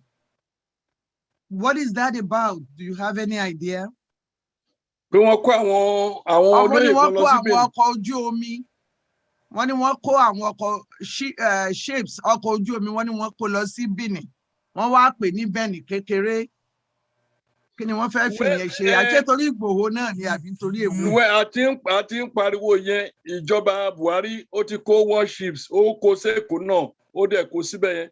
Ṣùgbọ́n kan náà sọ fún wa ni pé àwọn ọkọ̀ ológun yẹn, ọkọ̀ ojú omi ológun, pé normal exercise tó máa ń ṣe káàkiri àgbáyé ni, pé kì í ṣe torí pé wọ́n fẹ́ bá Yorùbá jà, wọ́n fẹ́ bá Ìgbò jà, wọ́n fẹ́ bá Benin jà náà ṣe kó síbẹ̀.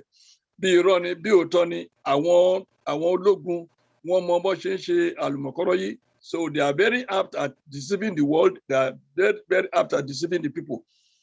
But it's true. They have warships stationed in the south of Benin Republic. They also have it in Lagos.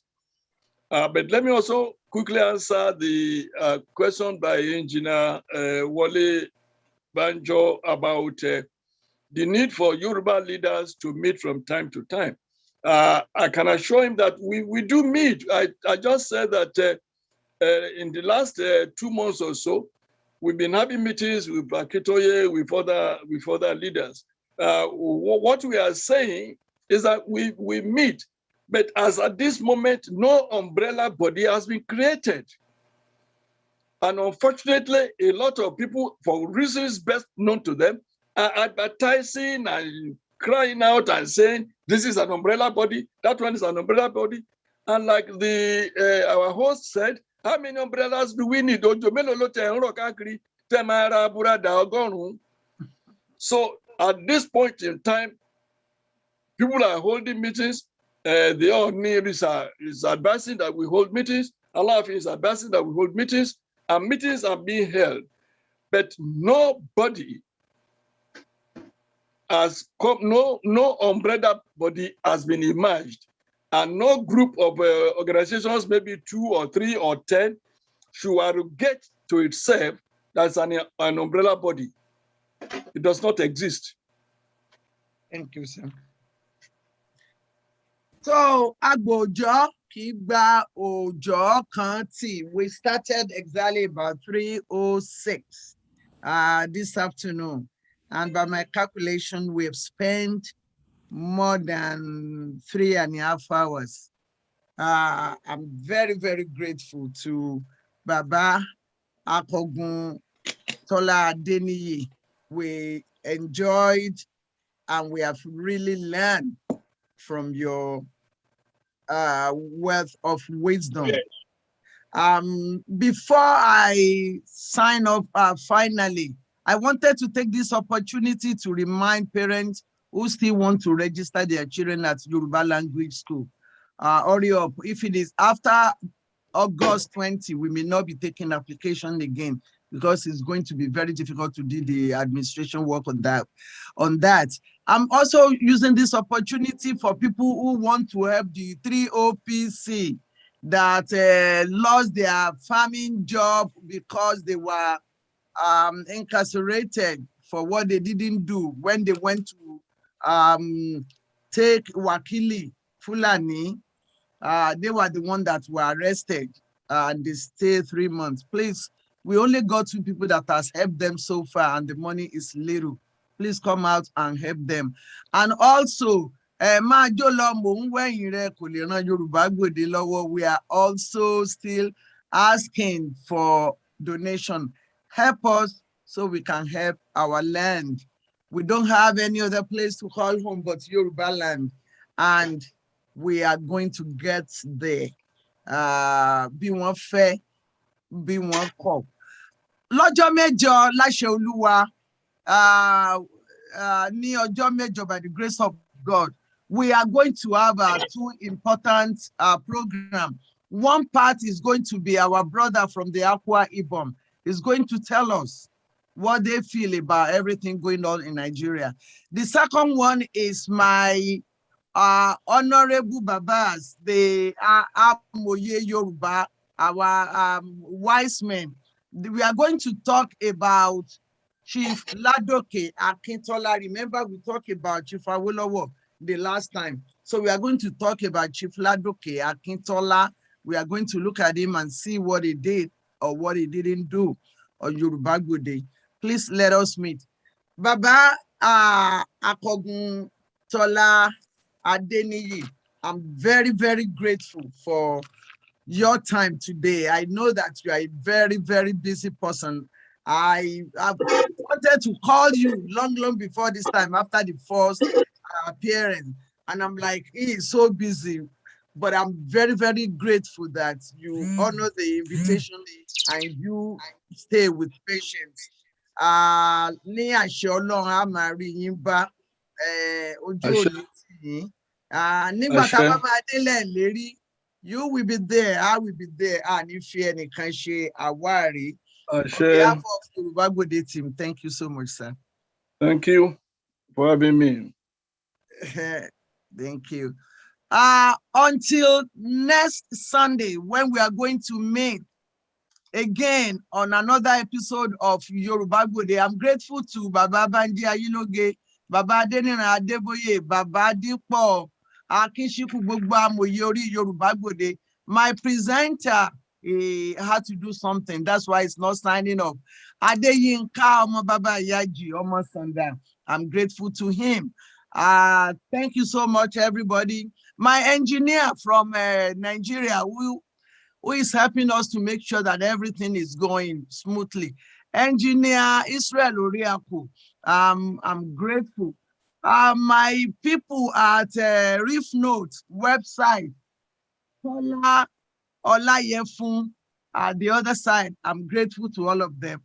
Shola Yusuf ni orúkọ mi, ẹni tó fún ni lówó kò fẹ́ kí ebi ó pa ni, ẹni tó fún ni nímọ̀ kò fẹ́ kárì lókun ẹni mọ̀. Your engineer Ayo. Abẹ́ ni o, home engineer, gbàgbé ọmọ yín, okay, màá jíṣẹ́ fún engineer Ayo, okay, the home engineer, thank you. Ẹni tó fún ni ní ọmọ kò fẹ́ ká jàjẹrun bí iṣu, mo dúpẹ́ lọ́wọ́ yèyé mi, Egbinola Adékúnbí, àtúnwá ẹ̀dùn ló kọ́ mi láṣà mú jèrè àṣà. Ire ní mògùn ará alágbẹ̀dẹ, ibi tó bá wà ilẹ̀ rẹ ni. Ìyókù di ọjọ́ mẹ́jọ, kẹ́ ẹ gbó, kẹ́ ẹ tọ́, kí ẹ ṣe ojoko ọba pẹ́ tó